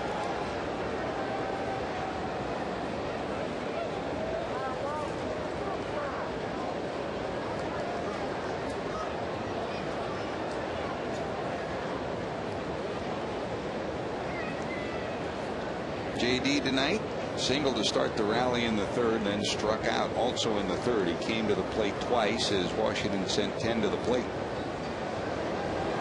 And while all this is going on the field, there's a whole lot of intrigue off the field for the Washington Nationals and for the Reds as we go down to crunch time in the signing of the June draftees. Steven Strasburg, of course, is the one who gained all the headlines. He was the #1 pick, and he has Scott Boras as his agent, and the telephone number figures that have been tossed around. That's a breaking ball in there for a strike, 2 away. Mike Rizzo, the acting general manager, is here with the ball club. The negotiations supposedly have continued, but what we hear in talking to the Nationals people, are no closer to signing. And the Reds are on the same track trying to sign their first 2 draft picks. And a lot of those, George, may fall like dominoes right at the last second, because they're all slotted in a different spot. The one player that's holding just about everybody up is the Atlanta Braves pick, where they paid outside of their recommended slot money, and evidently that has really thrown everything askew. Reds' top 2 picks, Leak and Boxberger, yet to sign, and as we found with Yonder Alonso, it's likely to go down to the closing minutes, the closing hours. And Leak and Boxberger are both being not represented, but are both being advised by the same gentleman. Dribbler down to the mound. Wells off balance throw, and he got him. Nice job to get the speedy Niger Morgan. More on that as we continue, but the Reds finally have a 1-2-3 inning, their first since the first.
The first 10,000 kids 14 and younger will receive their very own Phillips and Vinyl book covers thanks to Cincinnati Bell. Let the Reds help you get back in the swing of things for the new school year by calling 381-REDS or visit reds.com for your tickets. Closing in. I mean, even the high school football players are already back to school with 2 days. School coming up in some cases as early as this coming week. Fouled off by Kip Wells for strike one. Wells got a single in the third that started the Reds rally that did produce a run. 2-a-days were deadly. Well, no matter what you did during the summer, you're guaranteed to lose about 10 pounds when 2-a-days started. We used to have this huge hill. Yeah, we had one too. At the end of our track.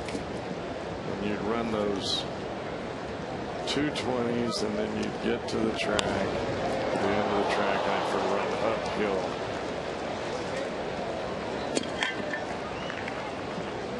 Crawl uphill. Time for our Geico quote of the night from Aaron Harang, talking about the lack of run support, not just for him, but for all the Reds pitchers. You just can't make any mistakes. Kind of tough when you go out and try to be perfect every time out. It wears on you even more. In fact, Aaron was talking the other day. We were talking about Johnny Cueto prior to his start in St. Louis, and one of the things that Aaron has tried to translate to Johnny is how he's dealt with adversity. And I mean, yeah, sure, once in a while, I mean, he'll throw a glove or whatever in the last couple of years, but considering the lack of run support and the tough starts that he's had, he's been so stoic. And he's talked to Johnny about that. That's part of the growing. You've talked about the growing process of learning how to pitch, but it's also learning how to grow up. And it's okay to be upset.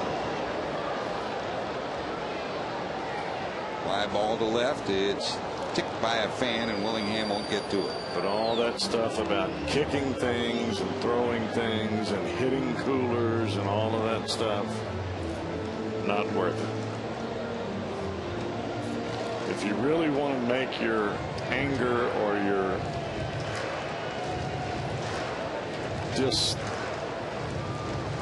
dislike of how you pitched, you take it out in your workouts the following week leading up to your next start. And again, you talk about leadership. I mean, Aaron Harang leads that way on this staff. He's provided that since he first came over from Oakland. And I think that's the best way to do it. You got another start in 5 days. You work your tail off so it doesn't happen again. Dickerson lines it to right. Dukes will flag it down. He'll end up with a base hit. So Dickerson has another multi-hit ball game. He's 2 for 3. Doubled in the first, was left stranded. Here in the fifth, he's got a base hit, 1 out, 1 on, and here comes Taveras. Sure would like to see this guy with an opportunity to play every day. I'd like to see him with a chance to play every day and see how he does against left-handed pitching from here on out. Here's Willie, and that gets away. It'll bounce off the tarp, and going to second will be Dickerson.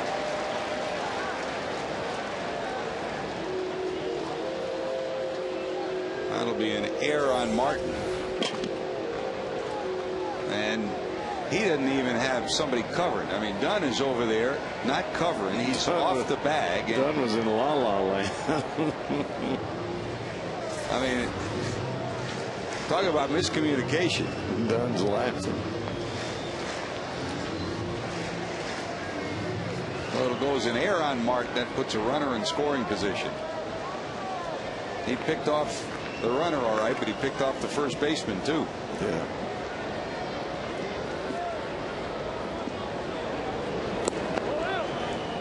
Here's Willie, and by the way, our thanks to Willie's wife Jennifer and daughter Marina today. They were part of the 2009 Rosie Reds fashion show and luncheon, the fundraiser they have every year. Always a lot of fun. Thanks to Tammy Chin and all the folks on the Rosie Reds. What a great organization. They raise money for student athlete scholarships in the area. They have been really the backbone of Red support for so many years. just on the field, off the field. They've always been there for Reds team for generation to generation, and carrying on the tradition of Gordy Coleman and Joe Nuxall have always supported them. We certainly say congratulations and thanks. Susie Castellini was there, Beth and Tricia too, and a whole host of folks. Matt Krause was there, his wife Lucy, and kids Matthew and Olivia. There's a pop-up behind second base. Belliard there, 2 away. You talk about leadoff batters, and this goes back to my suggestion about Chris Dickerson. He's continued to raise his average now over and over and over. He's hitting almost 100 points higher in on-base percentage than the other leadoff hitter, which would have been Willie Taveras, in 150 less at bats. And I don't get it. I mean, I understand that you have a lot of money invested in one and not a whole lot in the other, but well, the other part of this whole equation, Cowboy, is that, you know, where the Reds are right now. I mean, the chances of becoming a factor in this pennant race are slim at the best. So, I mean, what's your goal right now is to find out what do you have that's going to work for 2010. We're going to find out who are keepers. See if Dickerson can be a player for you. I mean, he's got all the tools. I mean, he is a 5-tool player. And I think the more that you offer Dickerson and the chances of playing time, then you're going to give him an ability to be more confident. He can steal more bases. I still think he's the best center fielder on this team. And I think he's playing with as much confidence now, and really since the first month and a half of the season when he really struggled, because I think he was trying too hard to prove that he belonged in the lineup. But since then, man, he has been money. Votto to left, Willingham there. With 2 outs, he'll squeeze it. That'll do it. Reds get a hit, nothing to show for it. Going to the 6th, they still trail 10-1.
With you, I'm in the press box with maybe a little bit of good news. Micah Owings making a rehab start tonight in Louisville. Louisville got a 4-1 win, and Micah Owings got the victory. He went 5 2/3 innings, gave up just 3 hits, no runs, no earned runs, no runs at all. He walked 5, he struck out 3 in his rehab start in Louisville. Once again, the Bats won 4-1. Micah Owings got the win. It was also the debut of Reds prospect Juan Francisco at AAA, and his night was a good one. 2 for 4, had a double, RBI, and a run. George. Congratulations to Rick Sweet. Thanks, JD. With that win, they'd now be 20 games over 500. That's big time, boy. And for didn't have much at the beginning of the year. He's done a tremendous job down there again. I think Juan Francisco is on the fast track to the big leagues. As much winter ball as he's played, and the fact that he set the record for most home runs hit by a left-handed hitter in that Puerto Rican Winter League, this kid can play. He got an award for best third baseman defensively a year ago. And we got to see a little bit of him in spring training, swinging the bat. It's only going to be a matter of time, and he'll be here. He took the spot, of course, that was left vacant when Kevin Barker came up to join the club. And it's great to see him get a chance too up here. I don't think he thought, in talking with him, that he'd have the opportunity to come to the major leagues this year. You never know. And a bonus for him. He's worked very hard. He's one of the keys to solidifying everything down in Louisville. And as Rick Sweet has said all year long, he didn't just get numbers, but he got big numbers. When they needed a big hit or needed a home run or a get ahead hit, he came up with it. And it's good to see him back up here. And I think if he hadn't have been as old as he is out of spring training, he'd have made the team. He hit like it was going out of style. Swing and a miss. Belliard retired.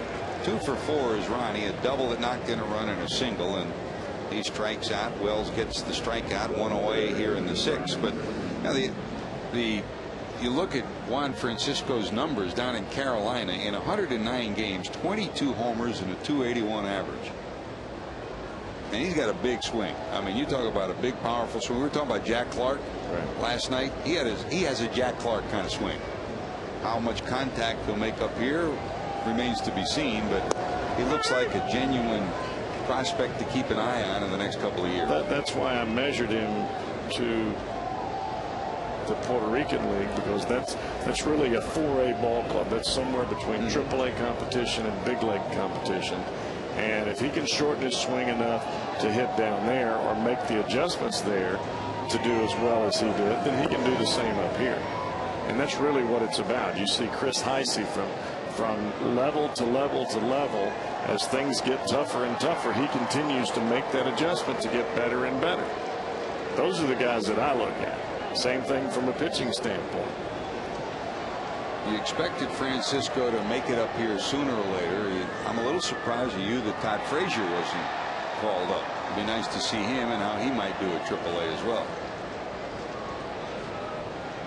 Another one of the Reds prospects that certainly has shown versatility and offensive capability. And he's played everywhere. Outfield, infield, first base. The only thing I think he hasn't done is caught and pitched. Yet. Yeah, because he can flat out hit. And don't forget, it's that time of year again. Time for Kings Island Cincinnati Reds Day. Don't miss this once in a year event, August 17th. Purchase your discounted tickets today at www.visitkingsisland.com. 2 balls, 1 strike. The Zimmerman, who flied out, singled and struck out.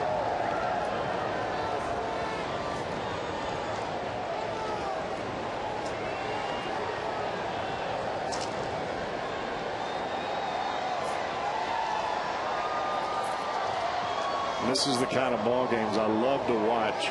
A guy like Zimmerman, as he comes to the plate, he doesn't give away at bats. It doesn't matter what the score is, he still continues to bat.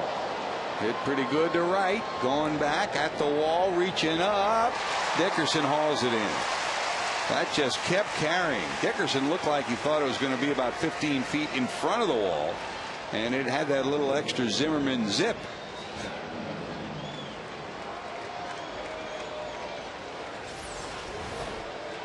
You can see where the pitch is. It's middle away, and ends up breaking his bat as he hits the baseball. This shows you how strong this guy is. He snaps his bat in half.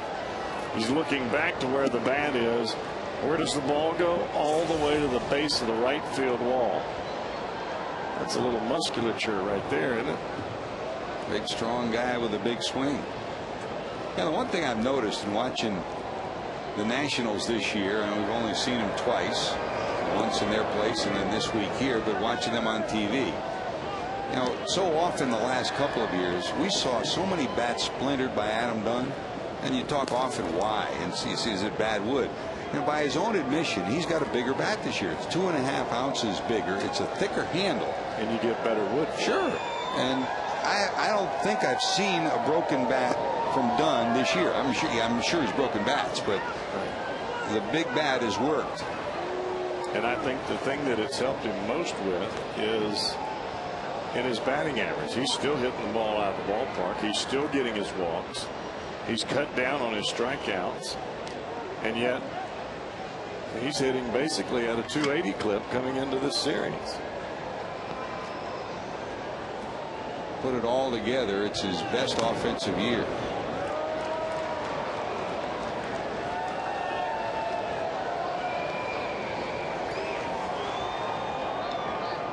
But you know, George, back in the day when you had Hank Aaron and Dick Allen and some of these guys that really just got up there and dropped the head on the baseball. I remember Kevin Mitchell's bat was 35-36. I mean,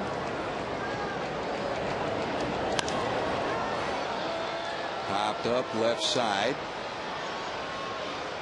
Rosales holds on. that play. On the night that Adams is given the Hustle Award, Adam Rosales comes up big time, reaching into the seats to get Dunn out of the batter's box. Adam Rosales, that's vintage.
The Coors Light freeze cam.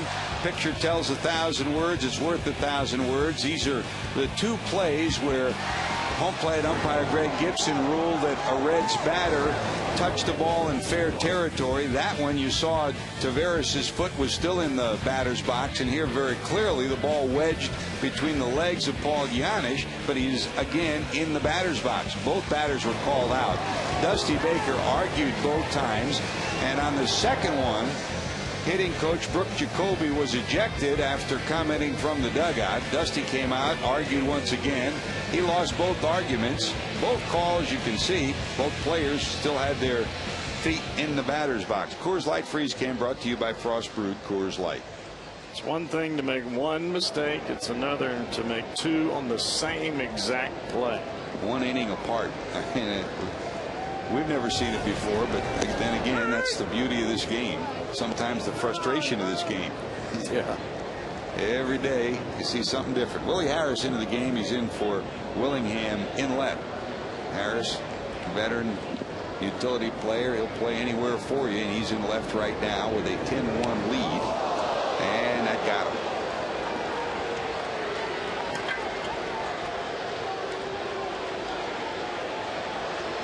A long roundabout walk for Brandon Phillips, and he's telling Greg Gibson, I'm okay. He hadn't looked out at Martin yet. I don't even think he realized where he was going. He was just trying to get that pain out of there.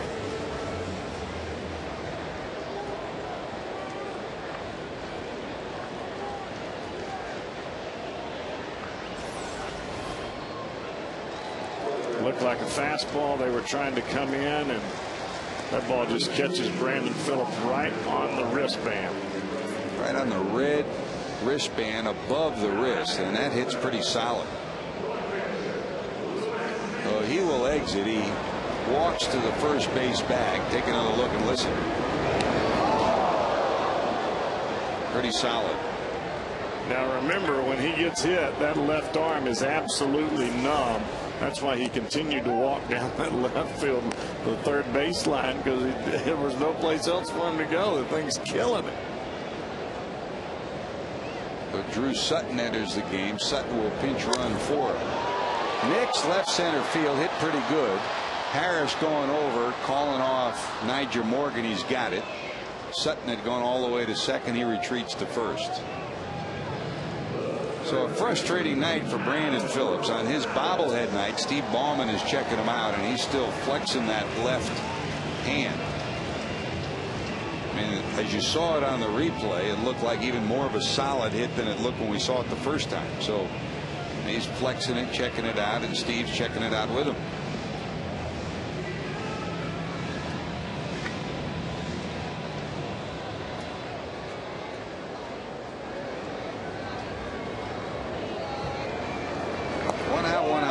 Adam Rosales bounced out and doubled in the fourth.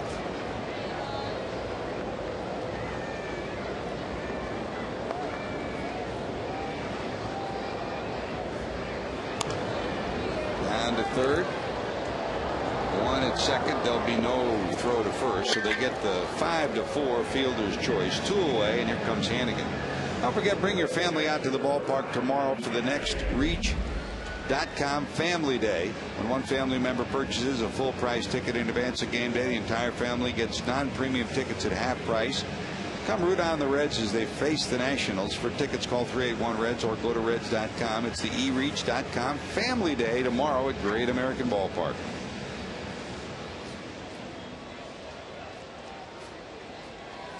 Here's Hannigan, 0 for 2, a ground ball out and a strikeout.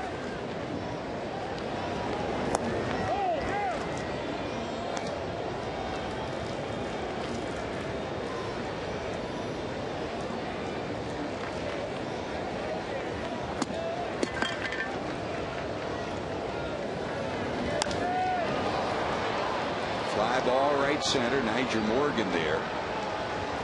He'll squeeze it. That'll do it. Reds get a runner on a hit batter. Nothing to show for it. They still trail 10-1.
Started it in the second with a leadoff homer, his 31st. 1-0 Washington.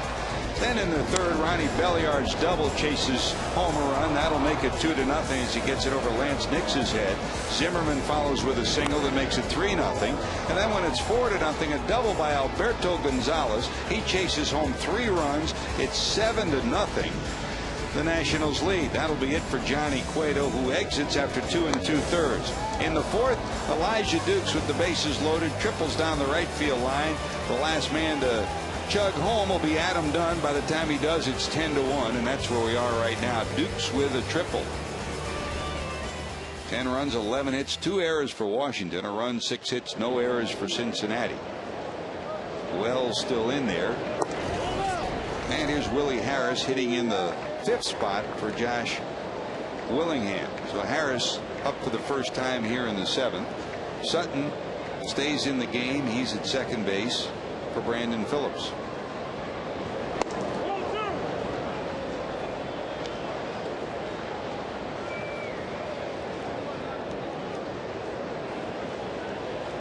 Wells came in after Johnny Cueto went 2 2/3 and struck out Martin to end the third. In the fourth, he gave up 2 hits and a walk and the triple and 3 runs scored. And since then, he's retired 7, make it 8 straight. Johnny Cueto's night, Cowboy, 2 2/3, 8 hits, 7 runs. Started awfully difficult. You see where that pitch was to Dunn. Everything is out here, out over the plate. And when it's out over the plate, the balls get hammered. Not one pitch in here at all. If you don't pitch inside and you throw breaking balls, even a changeup, ran inside and got hit down the line, clearing the bases, and an awfully short night. Is there a reason to be concerned about Johnny Cueto after what we've seen of late? Well, I don't think that it's an issue from a mental standpoint for Johnny. I don't think he's down. I don't think his feelings are hurt or anything else. I think he does not understand why he's getting hit the way that he is. I think that is the issue with Johnny. The stuff is good. You see him take them out. He doesn't take them out with his head down. I mean, he's upset when things don't go right. That's when you know that he cares about what's going on. But the problem is he doesn't know what he's supposed to do when he gets out there to take them out. That's a problem. At least that's what it appears to me. Well, Kip Wells has not been part of the problem. He's been part of the solution. He's had a way to calm things down here, getting 9 straight now with 2 outs in the 7th. And here's Josh Bard, the catcher. Once again, don't forget, for every Reds run batted in this season, that means another $25 from Shakely for the Reds Community Fund. Getting it done with Shakely. The 1 run the Reds have came on a run batted in from Joey Votto tonight.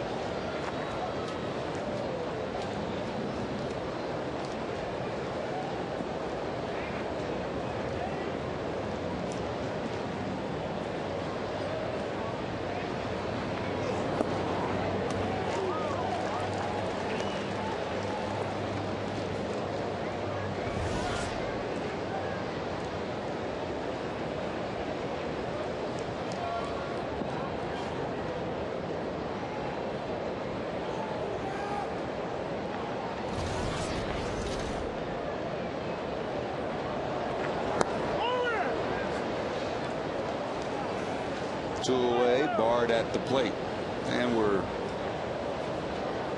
we've talked all day today and yesterday about the Reds draft picks that we've talked about. Mike Leake and Brad Boxberger, the 2 pitchers. Boxberger from USC, Leake, of course, college player from out west too, in Arizona State. And around the ballpark before the game today, talking to Mike Rizzo, the acting general manager of the Washington Nationals. He's trying to get his #1 pick, the #1 pick overall, Michael Strasburg, signed. Supposedly they're going down to the wire with negotiations that have to be completed by midnight on Monday, and we haven't heard anything definitively, but the rumors that we've heard through the afternoon pointed to the fact that the Reds were close to signing their picks. We've not heard anything yet. And as we talked about earlier, Cowboy, these usually go down to the 11th hour, either the final day, or the final minutes. And I think when you look at both of the pitchers that the Reds had at the top, both Leake and Boxberger, I don't know that they're going to be, well, they shouldn't be guys that have to stay in the minor leagues for an extended period of time. They're both collegiate pitchers. You and I both saw Leake pitch in the College World Series. I think with a winter off, this guy comes into spring training next year. He may be pitching very well right off the bat. Well, I think, you know, Walt Jocketty told us too, and he made the deal for Scott Rowland. The hope was, and you had to figure that if they were going to include Renicky and Stewart, they had to feel pretty comfortable that they were going to sign these two pitchers, because you had to replace arms like that. And you know, and talking with the scouts that we know and the coaches that we know from the Pac-10, they like Leake a lot. Brad Boxberger, you know, from USC, his numbers aren't reflective of the kind of pitcher he can be. He could be a very impressive pitcher, but you had to figure they thought they were going to get it done, or else they would not have included both of those pitchers in that deal. And I think that the makeup of both Boxberger and Leake, and when we talk about makeup, we're talking about you know, mental capacity to pick up things in a quick fashion. We're talking about when you say intestinal fortitude, you're just flat out saying guts and not being scared when they go out there and take the baseball, whether they're in the big leagues or whether they're facing UCLA or somebody like that. And you know, pitching is pitching. It really doesn't matter who you're facing. It's about adding and subtracting the baseball and being able to locate your stuff and believing in who you are and having confidence in yourself. And you know, being a collegiate player, it's only a matter of adjusting as you move forward. Well, my roommate when I was in college at USC is Tom House, the pitching coach at USC now, and he told me that Brad Boxberger, and he was 6-3 this year, at an ERA of around 3. He said, you know, he has the intestinal fortitude, the guts to be better at the professional level than the numbers show that he was at the college level. And Tom House and Chad Kruger both had rave reviews of Mike Leake, who they played against from Arizona State. And I think that's why you can make a trade for a guy like Scott Rowland, change your clubhouse atmosphere, and know that these guys are coming. Yep. Because a guy with extremely strong makeup like the two gentlemen that we just mentioned, they come in a hurry. They don't come 3 and 4 years down the line. They come quickly, just like you'll see yonder Alonso. Now, make no mistake about it, Renicky and Stewart were on the fast track to be up here at the very least next year in the bullpen, and depending on what would happen, possibly be a closer at some point in time. There's a line drive into left, that'll be a base hit. Alberto Gonzalez, another hit for him. He had a 3-run double in the 3rd, and here's a base hit in the 7th. So after 2 are out, it looks like we're getting a repeat performance. Remember when Wells pitched the other day in St. Louis, kind of got rubbery legs after not pitching for 11 days, and after 2 great innings he started to run out of gas. And here he's in his 4th inning of work, and Daniel Ray Herrera is loosening in the bullpen for Cincinnati.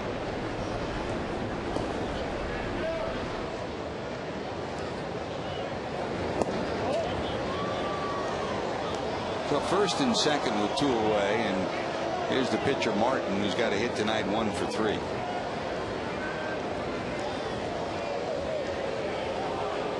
And boy, has he pitched a heck of a game. J.D. Martin thrown a lot of strikes. Last night Garrett Mock pitched well, 6 innings, 6 no runs, and this guy's done it well too. Playing deep is Rosales. Can he make the play? No. Votto comes off the bag. It'll be an infield hit for Martin. So not only has Martin pitched well, he'll have 2 hits. 2 for 4 for Martin. The bases are now loaded with 2 outs, and back to the top of the order, Niger Morgan. Play back with a pitcher up there, especially after you get a couple of strikes on him, and Martin not only is a pretty good pitcher, he can run a little bit. Reminds me of Harden over there in that Chicago Cub uniform. You're right. A great all-around athlete.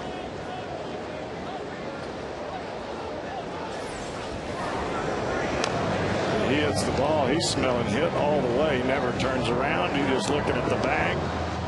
Hey, I got me another hit. Night to remember for the longtime Cleveland Indian farmhand who's getting a chance to pitch this year.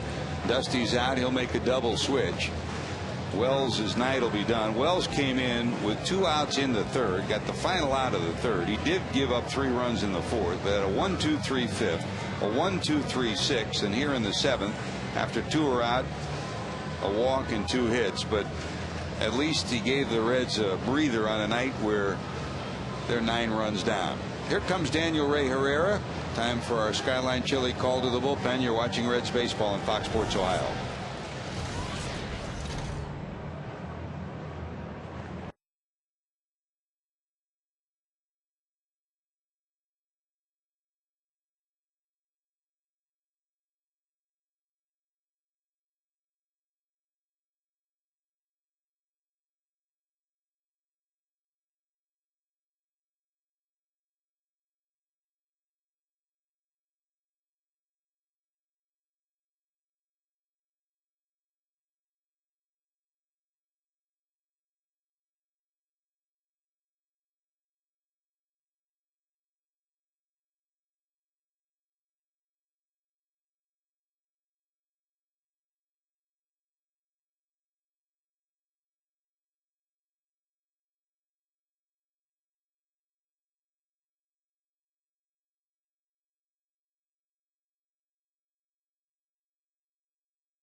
UC against Syracuse.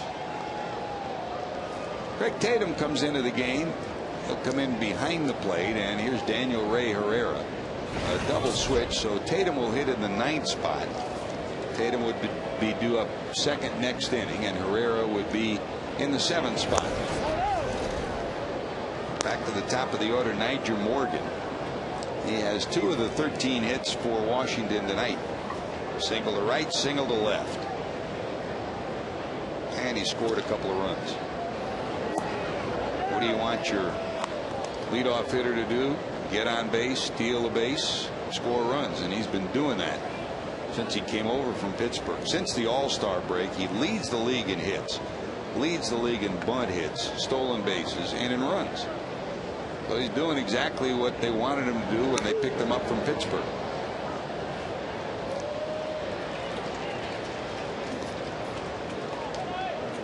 $38 stolen bases.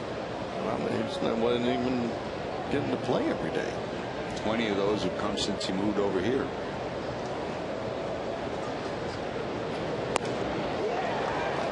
And obviously they thought they had duplicate players in McCutchen and Niger Morgan.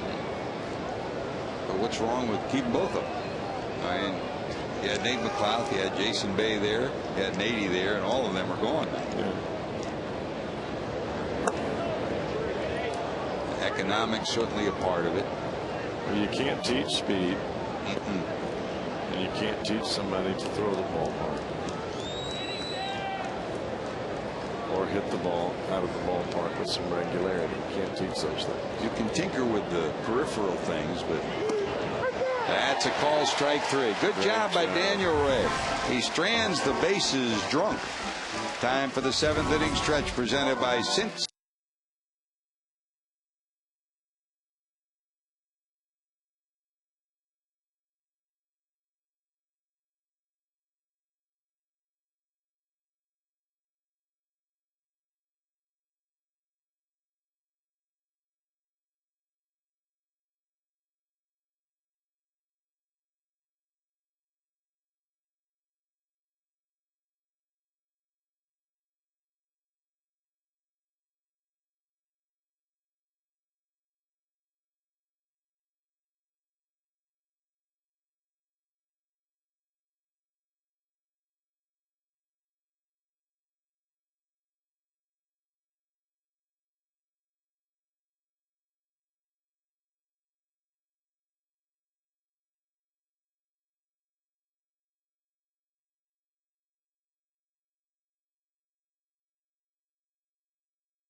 This date in Reds history, let's go back to August the 15th, 1973. Jack Bellingham won a ball game 1-0 in Pittsburgh. That's his 7th shutout of the year, tying the modern club record. And also on August the 15th, let's go to 1984. Pete traded from the Expos to the Reds for Tommy Lawless, immediately named player manager. He replaced Vern Rapp. A night to remember.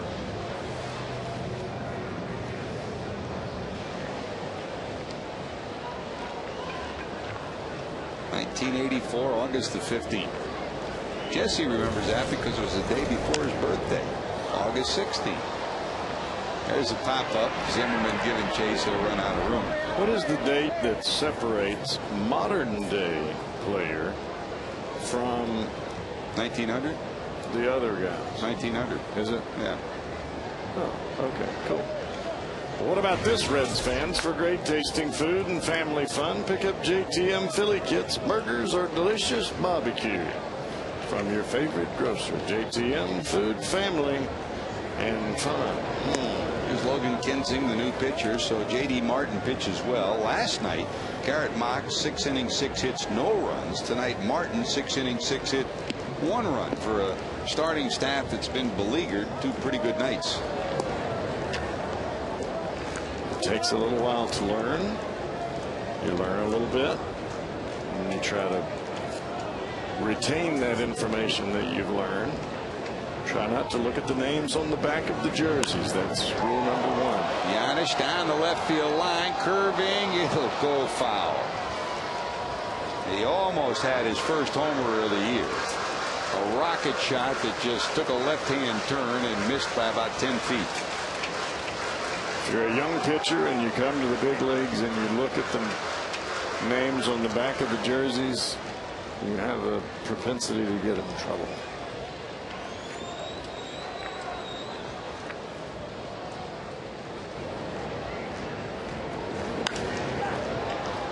Two popped up. Who's going to get there? Nigel Morgan will. And there's one away. We could call modern baseball pre-B and post-B. Pre-Brantley and post-Brantley. That's an easier way to do it, isn't it? Stop it. Great to have you with us, George Grant, Jeff Brantley, and the Reds and the Nationals. Game 3 of the 4-game set. Don't forget, we'll be back with you tomorrow for the final game of the series. It'll be Justin Lear against Sean Lannon on the air at 12:30 with the Reds live pregame. Off day on Monday. Then the Giants come to town Tuesday, Wednesday, Thursday, and then the Reds will head to Pittsburgh to play those Buccos.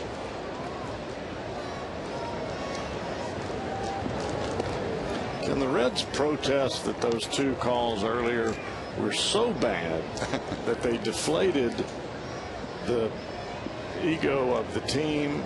It caused them to not play as well as they could, and it really boosted the morale of the Washington Nationals.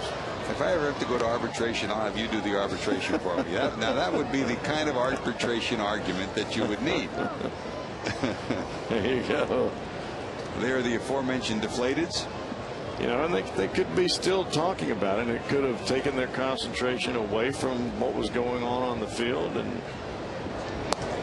you know, and they threw our hitting coach out, and we haven't scored any runs since they threw him out.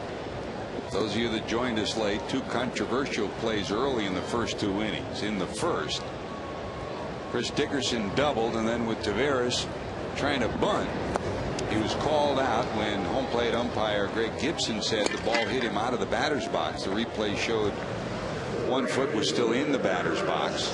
After that, Votto walked, and the inning ended on a fly ball. Here are the 2 of them if you missed it earlier. Here's Taveras in the first after the double. That's the one view of it. The slow motion freeze shows that he was right in the box, and there's another one you can see there again that Paul Giannis in the second inning that his feet, both feet, were in the box. Gibson then tossed out Brooke Jacoby from the dugout. You think Jacoby may have hollered out and said, "Hey, I went inside and saw that on TV, and you were wrong." To paraphrase, yes. To use those similar words, I don't think so. I tell you, I mean, nobody works harder. I mean, pitching coaches and hitting coaches are tireless. I mean, they're there before everybody and after everybody. 24/7 job. And they stick up for their players. And in Brooke Jacoby's case, very seldom will he bark unless there's a reason to bark. And he had a reason to bark there. And I would be remiss if I didn't say this, that no umpire makes a call just for the heck of making the call. They work just as hard as everybody else does. And they have good days and bad days, just like every other human being. And that's why they're part of the game. That's why this is not a computerized ball game. It's a human element. And we don't know. We won't know till we go down there. Dickerson takes a walk with 2 outs. Dickerson tonight, a double, a single, a walk. He's been on base 3 of his 4 times. But it appeared the first time Dusty Baker asked for help. The first time, the second base umpire, the crew chief Tim McClellan, came in and said, I saw it the same way, meaning that he saw Taveras out of the batter's box. Well, he'd have to have Superman vision to see it from where he did. And then the second time, it looked like Dusty was pointing down to third, saying check with the third base umpire. And there goes the runner Dickerson. They're not holding him on, so he goes down to second. That was after the ejection of Brooke Jacoby. In fact, at first we weren't sure whether it was Dusty or Jacoby that got run, and by the process of elimination we figured out it was Brooke. And the issue here is not, we're not arguing that the ball didn't hit the player. The ball obviously hit both of the players, but their feet were in the box, or at least one foot was still in there.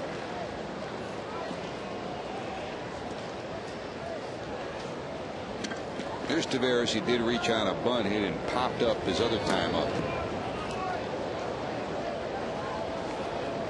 You know, and to further comment on the Reds draft pick situation, there is a report now that has come from Baseball America that confirms what the rumors were alluding to earlier tonight, and that is that the 2 Reds pitchers, there's a base hit to center. Here comes Dickerson around third. They won't even make a throw. Last night, Niger Morgan threw out his 13th base runner with an assist, but with Dickerson's speed, no chance, and the Reds have something to cheer about here in the 7th. Taveras a base hit.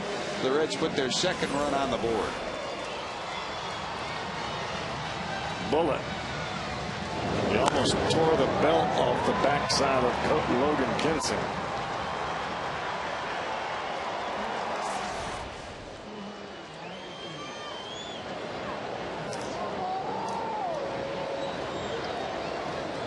Again, Baseball America is reporting that the Reds have reached an agreement. This one hit pretty good, left center field. Looking up Morgan. It's going to be one hopping off the wall. Rounding third, coming to the plate. The Reds' third run. Safe at the plate is Taveras, and out at second is Joey Votto with a double. Votto delivers again. The Reds have their third run of the night. It's a 10-3 ball game. George, you keep trying to read that just as the pitch comes to home plate, and they're going to keep whacking it out there in the gap. I'll try it every time if it works. That ball was inside on Joey Votto, and he still got his hands through the baseball and was able to drive it the other way. That's the Joey Votto that we've been waiting on here for the last 2 or 3 weeks to get that stroke back into gear, and that's the way he hits right there, left center field on the money. 2-bagger for Joey. The Reds are on the board with their third run. It's a 10-3 game. Steve McCaddy out to talk to his right-hander. Again, to complete it, Baseball America reporting that the Reds have reached tentative agreements with both of their top draft picks, right-handed pitcher Mike Leake from Arizona State and right-handed pitcher Brad Boxberger, who is number 43 overall from USC. And we'll try to effort a comment from Walt Jocketty, the Reds general manager, before we're off tonight.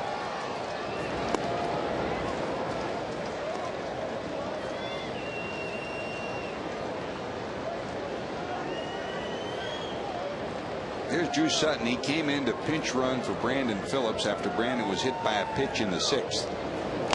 his first at bat.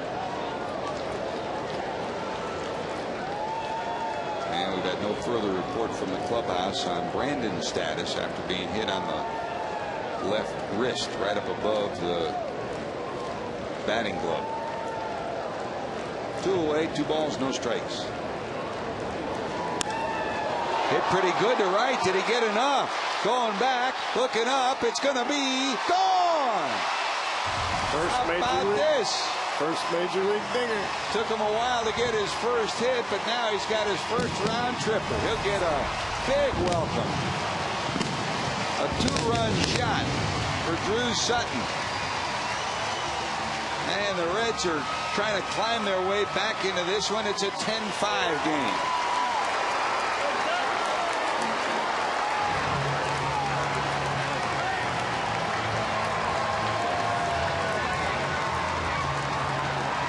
George, that ball was hammered.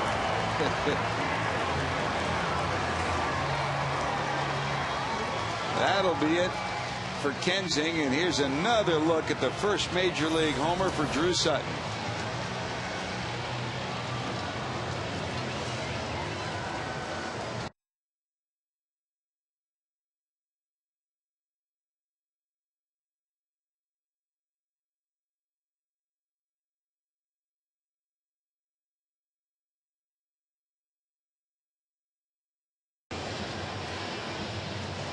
Now, while the pitching change takes place, we'll take time out for these messages. You're watching Reds baseball on Fox Sports Ohio.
This one might not be over yet. The Reds have rallied for 4. They now trail at 10-5.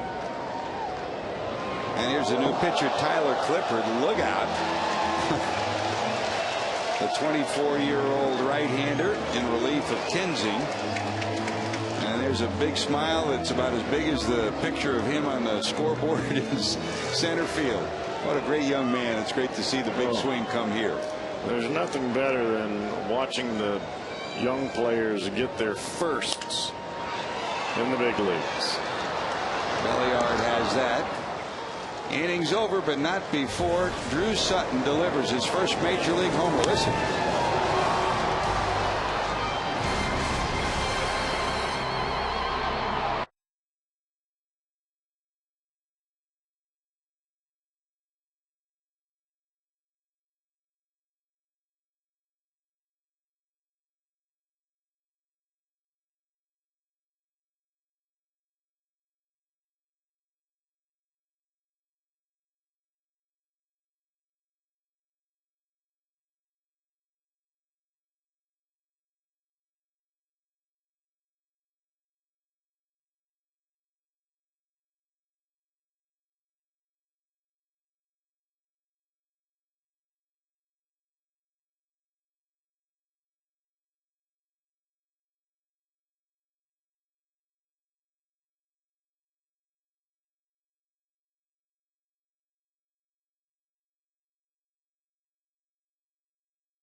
By Aflac, we've got you under our wing. And by your Cincinnati Northern Kentucky Honda dealers. Visit mycincinnatihondadealer.com for current offers. Reds trying to claw their way back into this one. Here comes Daniel Ray Herrera, who got the final out of the 7th, going to work here in the 8th. Reds have 6 outs to work with. They now trail by 5, 10-5, thanks to the big blast from the Reds second baseman Drew Sutton. Here's Belliard. 2 more hits tonight after his go-ahead home run last night. He's 2 for 4, double, knocked in a run. Cardinals now lead San Diego 7-4. They're in the 7th inning. Matt Holliday's homered in that game. Joel Pinheiro, 6 innings of 2 earned run baseball. He continues to pitch well. Albert Pujols, a run batted in already there. Finals in the National League. Giants beat the Mets 5-4. Pablo Sandoval, boy, is he an exciting player or what, Cowboy? 3 for 4. And Benji Molina, who just destroyed the Reds, 3 for 4. They each had a homer. They were the 2-man wrecking crew against Cincinnati, huh? No kidding. And that guy, Eugenio Balez, I don't want to see his name again for a while. He ignited the Reds as the leadoff hitter that whole series, and we're going to see him again this coming week. That little slap, he was just a little slap hit and slap hit and slap hit, and Homer Bailey threw him that pitch down and in, and he hit it off the foul pole down the right field line. One away, and here's Zimmerman. Ryan tonight flied out, singled in a run, struck out, and flied to right. Cubs won 3-1 over the Pirates. Tom Orsolani, traded from Pittsburgh to the Cubs, wins again. What an impressive night for him. Traded right before the trading deadline.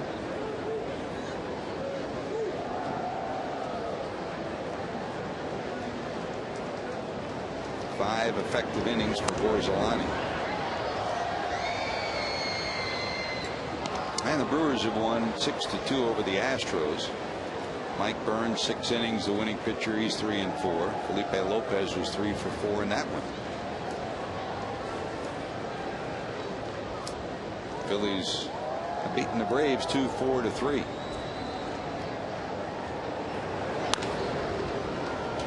Giannis can't get to it. It'll be a base hit for Zimmerman. Ryan, who had his 16-game hit streak snapped last night, gets 2 hits tonight. Hey kids, get your very own Build-A-Bear monkey at the Reds game on Sunday, August 30th. Make sure to get here early with your friends and family, as the first 10,000 kids in attendance will be able to take home a Build-A-Bear monkey thanks to Chiquita. For your tickets, call 381-REDS or go to reds.com.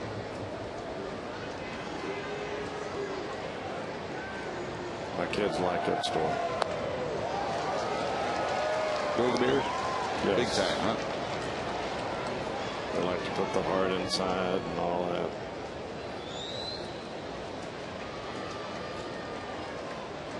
Here's Adam Dunn, homer to start the scoring for the Nationals in the second, his 31st of the year. Bounced out, popped out, and walked in his other 3 appearances.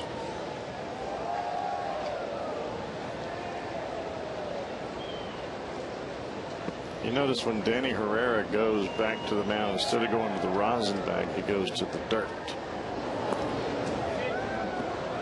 Reason being is when you throw that screwball, you don't want it to be sticky or tacky on your hand.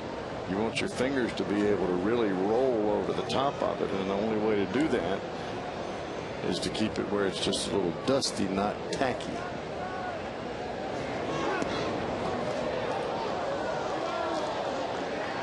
There's rosin, there's dirt, and then there are other substances. Yes. Which you don't know much about. I know from what I've heard. That's a walk to Dunn, another 2-walk night, and depending on what Adrian Gonzalez did tonight, that would tie him for the #1 spot in walks in the National League at 90. Here's Willie Harris for his first at bat after coming in on the double switch. 2 on, 1 out.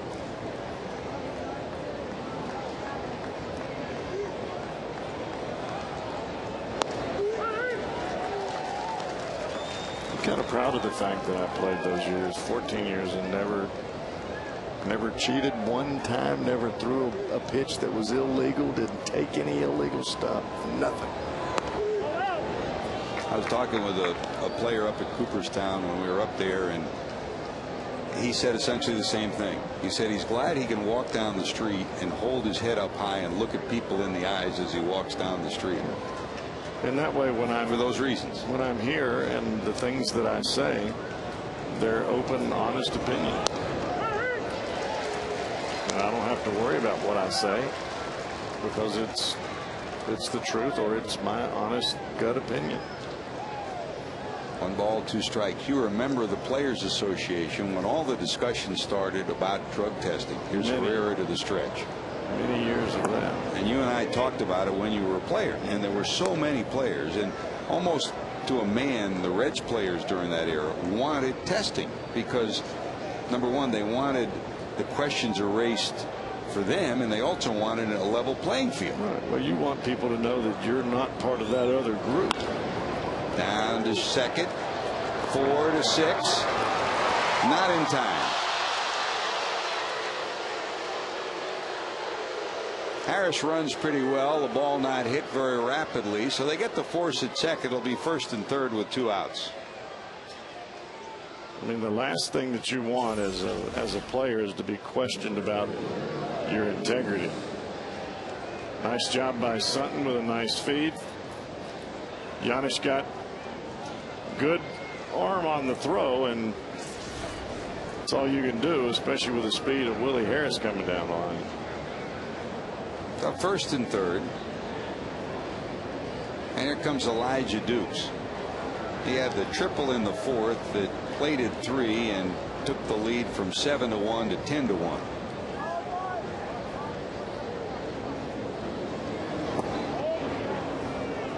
I think there are a lot of us older players that served on the board for those years that really wish that we would have pushed for drug testing harder earlier, because we think it would have saved some folks a lot of embarrassment.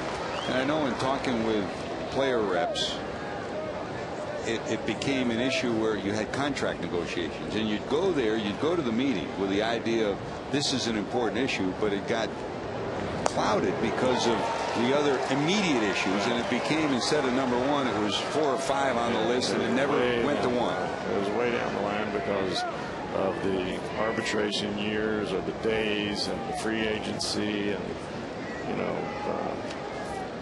putting into the pension fund.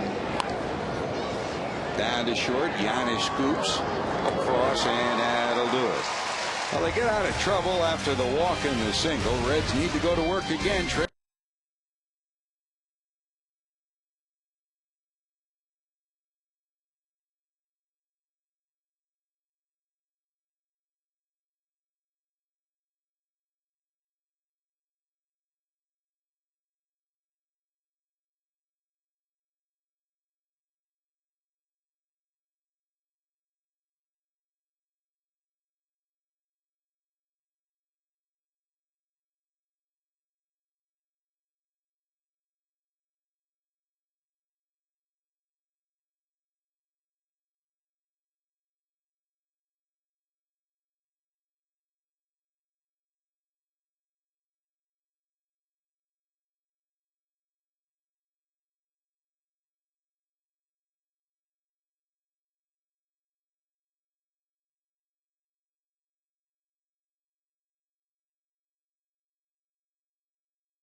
E-slash attention assist of the game. It came in the third. The Reds got a run on a Joey Votto base hit to right, but Elijah Dukes hits the cutoff man Dunn. Dunn feeds to Belliard, who sneaks in behind Votto, who rounded first. And it goes 9-3 to 4, the put out on Joey Votto. The Reds got a run out of that, but that's all they got out of the third inning. Our Mercedes-Benz E-Class attention assist of the game. Everybody did what they were supposed to do. That guy right there, number 10, Ronnie Belliard, smart ball player. I mean, there's some people that have downgraded him on some areas, but I tell you, Cowboy, he plays the game hard. And it's part of experience. You get in the right place at the right time. A ball player.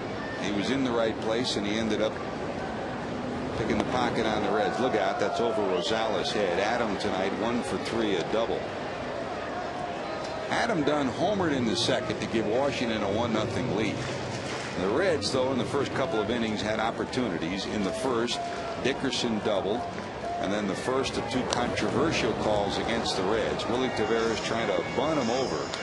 Taveras was called out when home plate umpire Greg Gibson ruled the ball hit him out of the batter's box. The replay showed that he was at 1 foot still in the batter's box. The Reds also got a walk in that inning. And then Phillips hit a ball to the wall. He backed up Willingham to the wall. He came within 10 feet of hitting it out of the ballpark. So the Reds got nothing out of the first. In the second, they had another controversial play with Paul Janisch, where again he was called out for the same reason, saying that the ball had hit him out of the batter's box. And in his case, he was in the batter's box with both feet. Rosales fly ball to center. He's retired, 1 away here in the 8th inning. And then in the third, the Reds had a base hit by Wells, a base hit by Taveras, a bunt hit, then the play that you just saw. So that could have been even a bigger inning. The Reds got a run out of it. But if Joey had not been picked off rounding the bag, that might have been a bigger inning. So they lost their opportunities, and then the roof caved in with 6 in the third from Washington. The biggest hit, bases loaded double that plated 3 by Gonzalez, and then in the fourth a bases loaded triple by Dukes that made it 10-1. And George, I think that was more of a fine defensive play than it was a bad miscue on the running by Joey, because he's making a turn at first base. He actually wasn't even barely even made a turn, and by the time the ball got to Dunn, he just turned around and flipped it to Ronnie Belliard, who just happened to be standing there. Second time he's done that. Well, he's almost done it about 5 times. Man, looks like a knuckle curve where he's got his index finger spiked on the baseball and his middle finger curved around on the seam, and the ball's just coming out awfully early. Kevin Barker pinch hitting for the pitcher. That's a swing and a miss. 1 ball and 1 strike. That's a pretty good changeup right there. Told you about Barker, called up from Louisville at AAA, 284, 22 homers, and his manager Rick Sweet said the home runs and the runs batted in weren't just paper numbers. They were big numbers. They came at key situations, a lot of tying hits and go ahead hits. A swing and a miss. He's retired. Barker's the second out of the 8th inning. Hey, visit your Cincinnati area Subway restaurant and make a $5 Fielder's Choice. Just select any sandwich on the everyday value menu. Choose to make it a foot long or 6-inch fresh value meal with chips and a drink for only $5.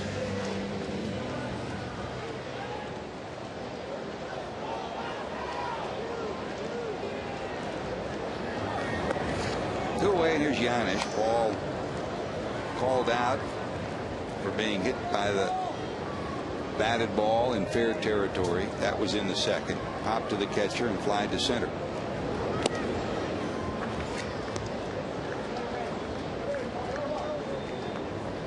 Catcher Craig Tatum due up next.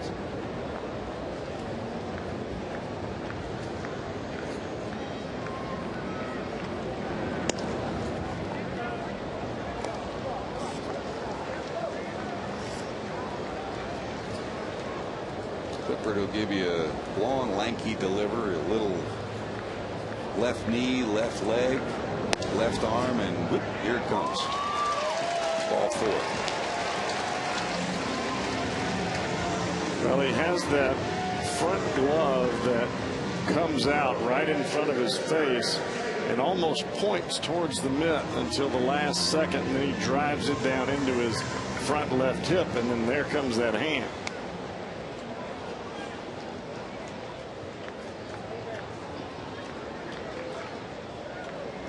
There comes Tatum hitting in the 9th spot. Down the right field line, heading to the seats. It will be out of play.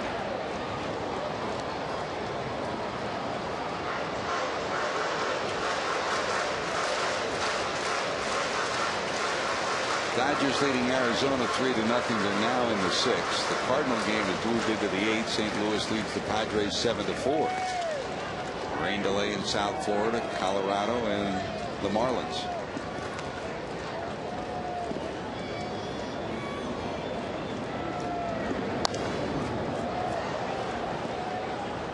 Not the end of the season yet, but midway through August, you've got to say that both Jim Tracy in Colorado and Jim Riggleman here sure deserve the opportunity to manage their teams next year after what they've done since they took over these two clubs. Oh, I totally agree. I mean, especially with Tracy. I mean, he's been on other ball clubs and done other things, and he seems to have found a very nice niche there in Colorado.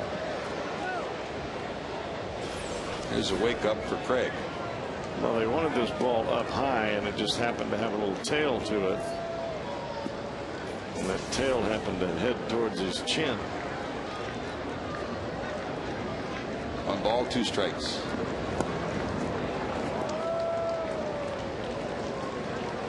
The one thing that Clippard does get is some great extension out in front. When he brings that glove, the glove hand down through, he's got his elbow bent, really drives it into that front hip, and that allows him to really reach out towards home. Slap the other way again, it'll be out of play.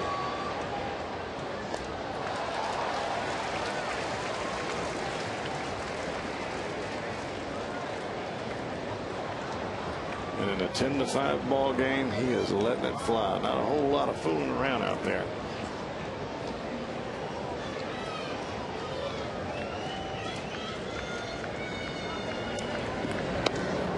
They got him. 91-mile-an-hour fastball gets Tatum. The Reds get a runner. Nothing else to show for the 8th. Going to the 9th. Cincinnati trailing by 5.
Comes from who else?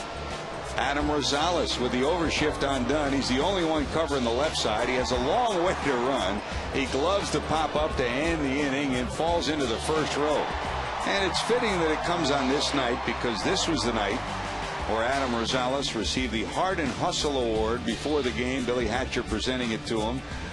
Look at the look on his face. That's all he does is hustle. Everything he does. Jerry Hairston Jr., Ryan Friel, Adam Dunn have received that award in years past. Is there anybody more apropos to get that award, Cowboy? I don't think so. That fits the bill right there. Good job, Rosie. Well, here we go to the ninth, top of the ninth, and here comes the new pitcher for the Reds, Jared Burton. If you joined us late, Johnny Cueto started. Had a great first, 1, 2, 3, and then in the second he gave up a homer to Dunn. Here's a high fly ball to center. Taveras is there. He's got it, and there's one away. Bard is retired. He gave up a homer to Dunn in the second, and then in the third the roof caved in. The Nationals sent 10 to the plate, and by the time it was all over, Johnny had gone 2 2/3, 8 hits, 7 runs, struck out 1, walked none, but his night was over. Jeff Brantley, what happened? I think a lot of it was just not getting the ball where he wanted it to, and setting up. His setup of his pitches just did not match what needed to happen against this ball club. We talked about pitching inside and using both sides of the plate, and against this club, with the way that they move out over the plate to hit the ball, they got a lot of guys with doubles. If you don't get inside and stop them from really getting out over the plate, and I don't mean to hit anybody or anything like that, but to get a strike or at least make them retreat their hands. If you don't do that early in the ball game, they're going to climb all over you, and that's what they did. Line drive to right. Here comes Dickerson. He's got it. Well, Alberto Gonzalez has hit the ball hard 3 times tonight. He had a double with the bases loaded at plate at 3 back in the third. A base hit to left. That line drive to right falls into the leather of Dickerson, and there's 2 away.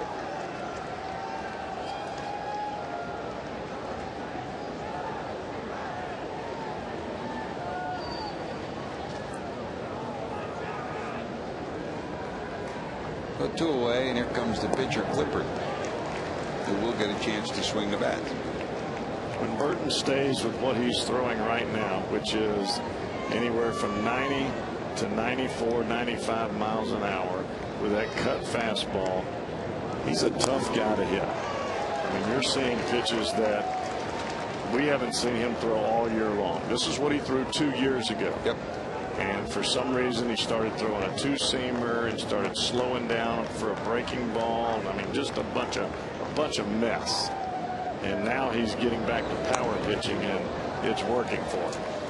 And talking to him this week after his last appearance, I mean, he feels better now than he's felt any time this year. He finally had the feeling watching him last time out that he's starting to get his command back. That's because he's not throwing all that other stuff and getting his arm out of slot. Look at that. That's nasty. Good inning for JB in the ninth. Last round up for the Reds. Can they do a little work? They trail it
Cincinnati's office movers, keeping businesses on the move. And by Wendy's. It's way better than fast food. It is Wendy's. Last roundup time for the Reds. Clippard stays in there, and the numbers of this one: 10 runs, 14 hits for Washington. They've left 8 on base. The Reds 5 runs, 9 hits. They've left 7 on base. Well, the Reds will get a good shot at it as the top of the order will come up here in the 9th inning. They need another one of those ninths like they had in San Francisco. Well, they've got a guy out that's been out there now for this will be his 3rd inning, so you never know. Chris Dickerson will lead it off. Dickerson, a double, a single, and a walk in 4 plate appearances. Base runners, that's what the Reds need here in inning number 9. Dickerson, Taveras, Votto. Then Sutton due up in the 4th spot. He came in for Brandon Phillips, who was hit on the wrist by a pitch, and Sutton homered his first major league homer. That's a strike.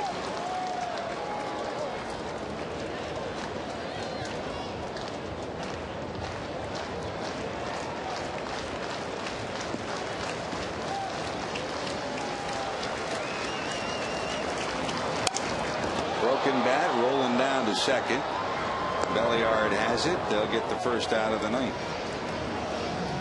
Everything you knew about fantasy football is about to change. Introducing the all-new Fox Fantasy Football with more customizable features and new ways to play. Log on to foxsports.com on MSN. Join the next generation of fantasy football. You do fantasy football in the offseason? I used to. Didn't you used to when you were with the Reds? I used to. I remember a lot of the guys did. I definitely did it when I was playing, but I used to do it advising. I was an advisor to my son's team. Yeah. And now you got Mason to take care of, so that falls in just second, doesn't it? Yeah, I'm going to play in the 2-year-old league. That's it. That's more fun, though, isn't it? Oh, man. I'm just trying to keep up with him right now. We all are. That's what we spend our life, keeping up with our kids. Here's Willie. Taveras singled in a run last time up. 2 for 4 on the night.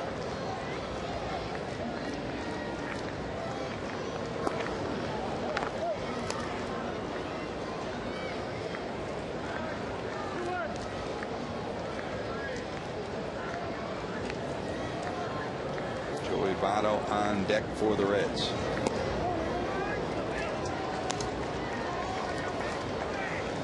Sean Burnett has started to loosen, the lefty in the bullpen. That's with Votto up next.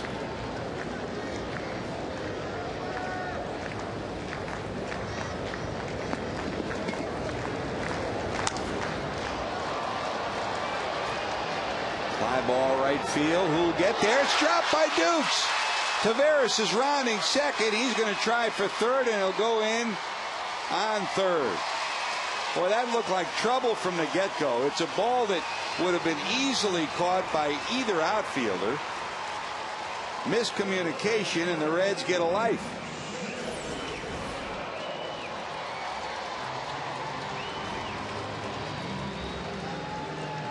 Charge the error to Dukes. It's his glove.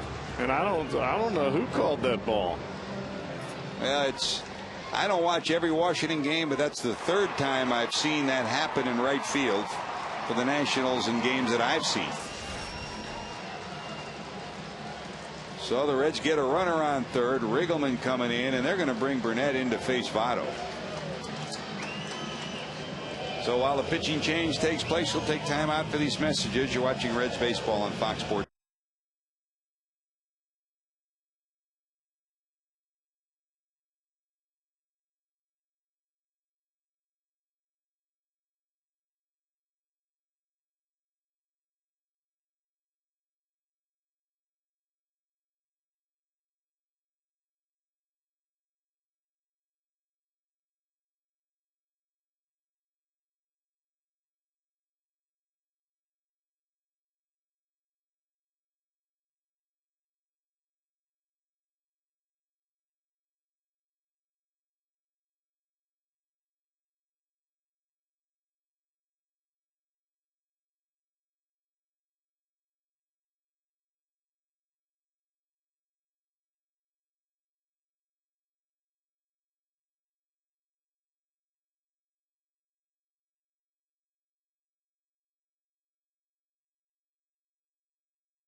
Well, can the Reds put a smile on this scoreboard?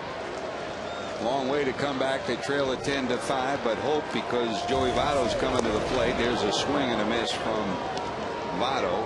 Votto against Burnett in his career 2 for 7. Sean came over in the deal with Niger Morgan from the Pirates, and he's pitched well since coming over, Jeff. He really has. He's got a great breaking ball, but the one thing that he does is he throws strikes. And it's not like he really has a great power fastball or a power breaking ball. He just mixes them up.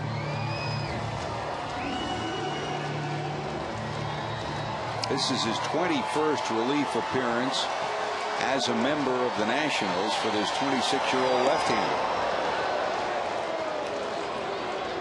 He and Morgan came over from Pittsburgh in exchange for Lastings Millage and Joel Hanrahan. And that was on the last day of June.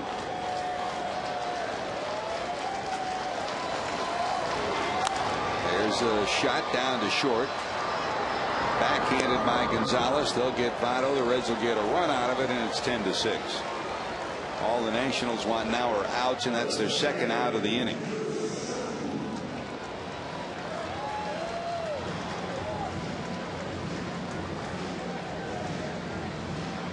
And here's Drew Sutton. Sutton came on for Brandon Phillips, who was hit by a pitch in the 6th, and in his first at bat, he homered in the 7th, his first major league homer, a 2-run shot. This one blooped to right. There is Dukes. He'll haul it in, and that will do it. So on this night in Cincinnati, the Reds do put 6 runs and 9 hits on the board, but it's not enough, as Jim Riggleman's club piles it on with 6 in the 3rd and 3 in the 4th. 10 runs, 14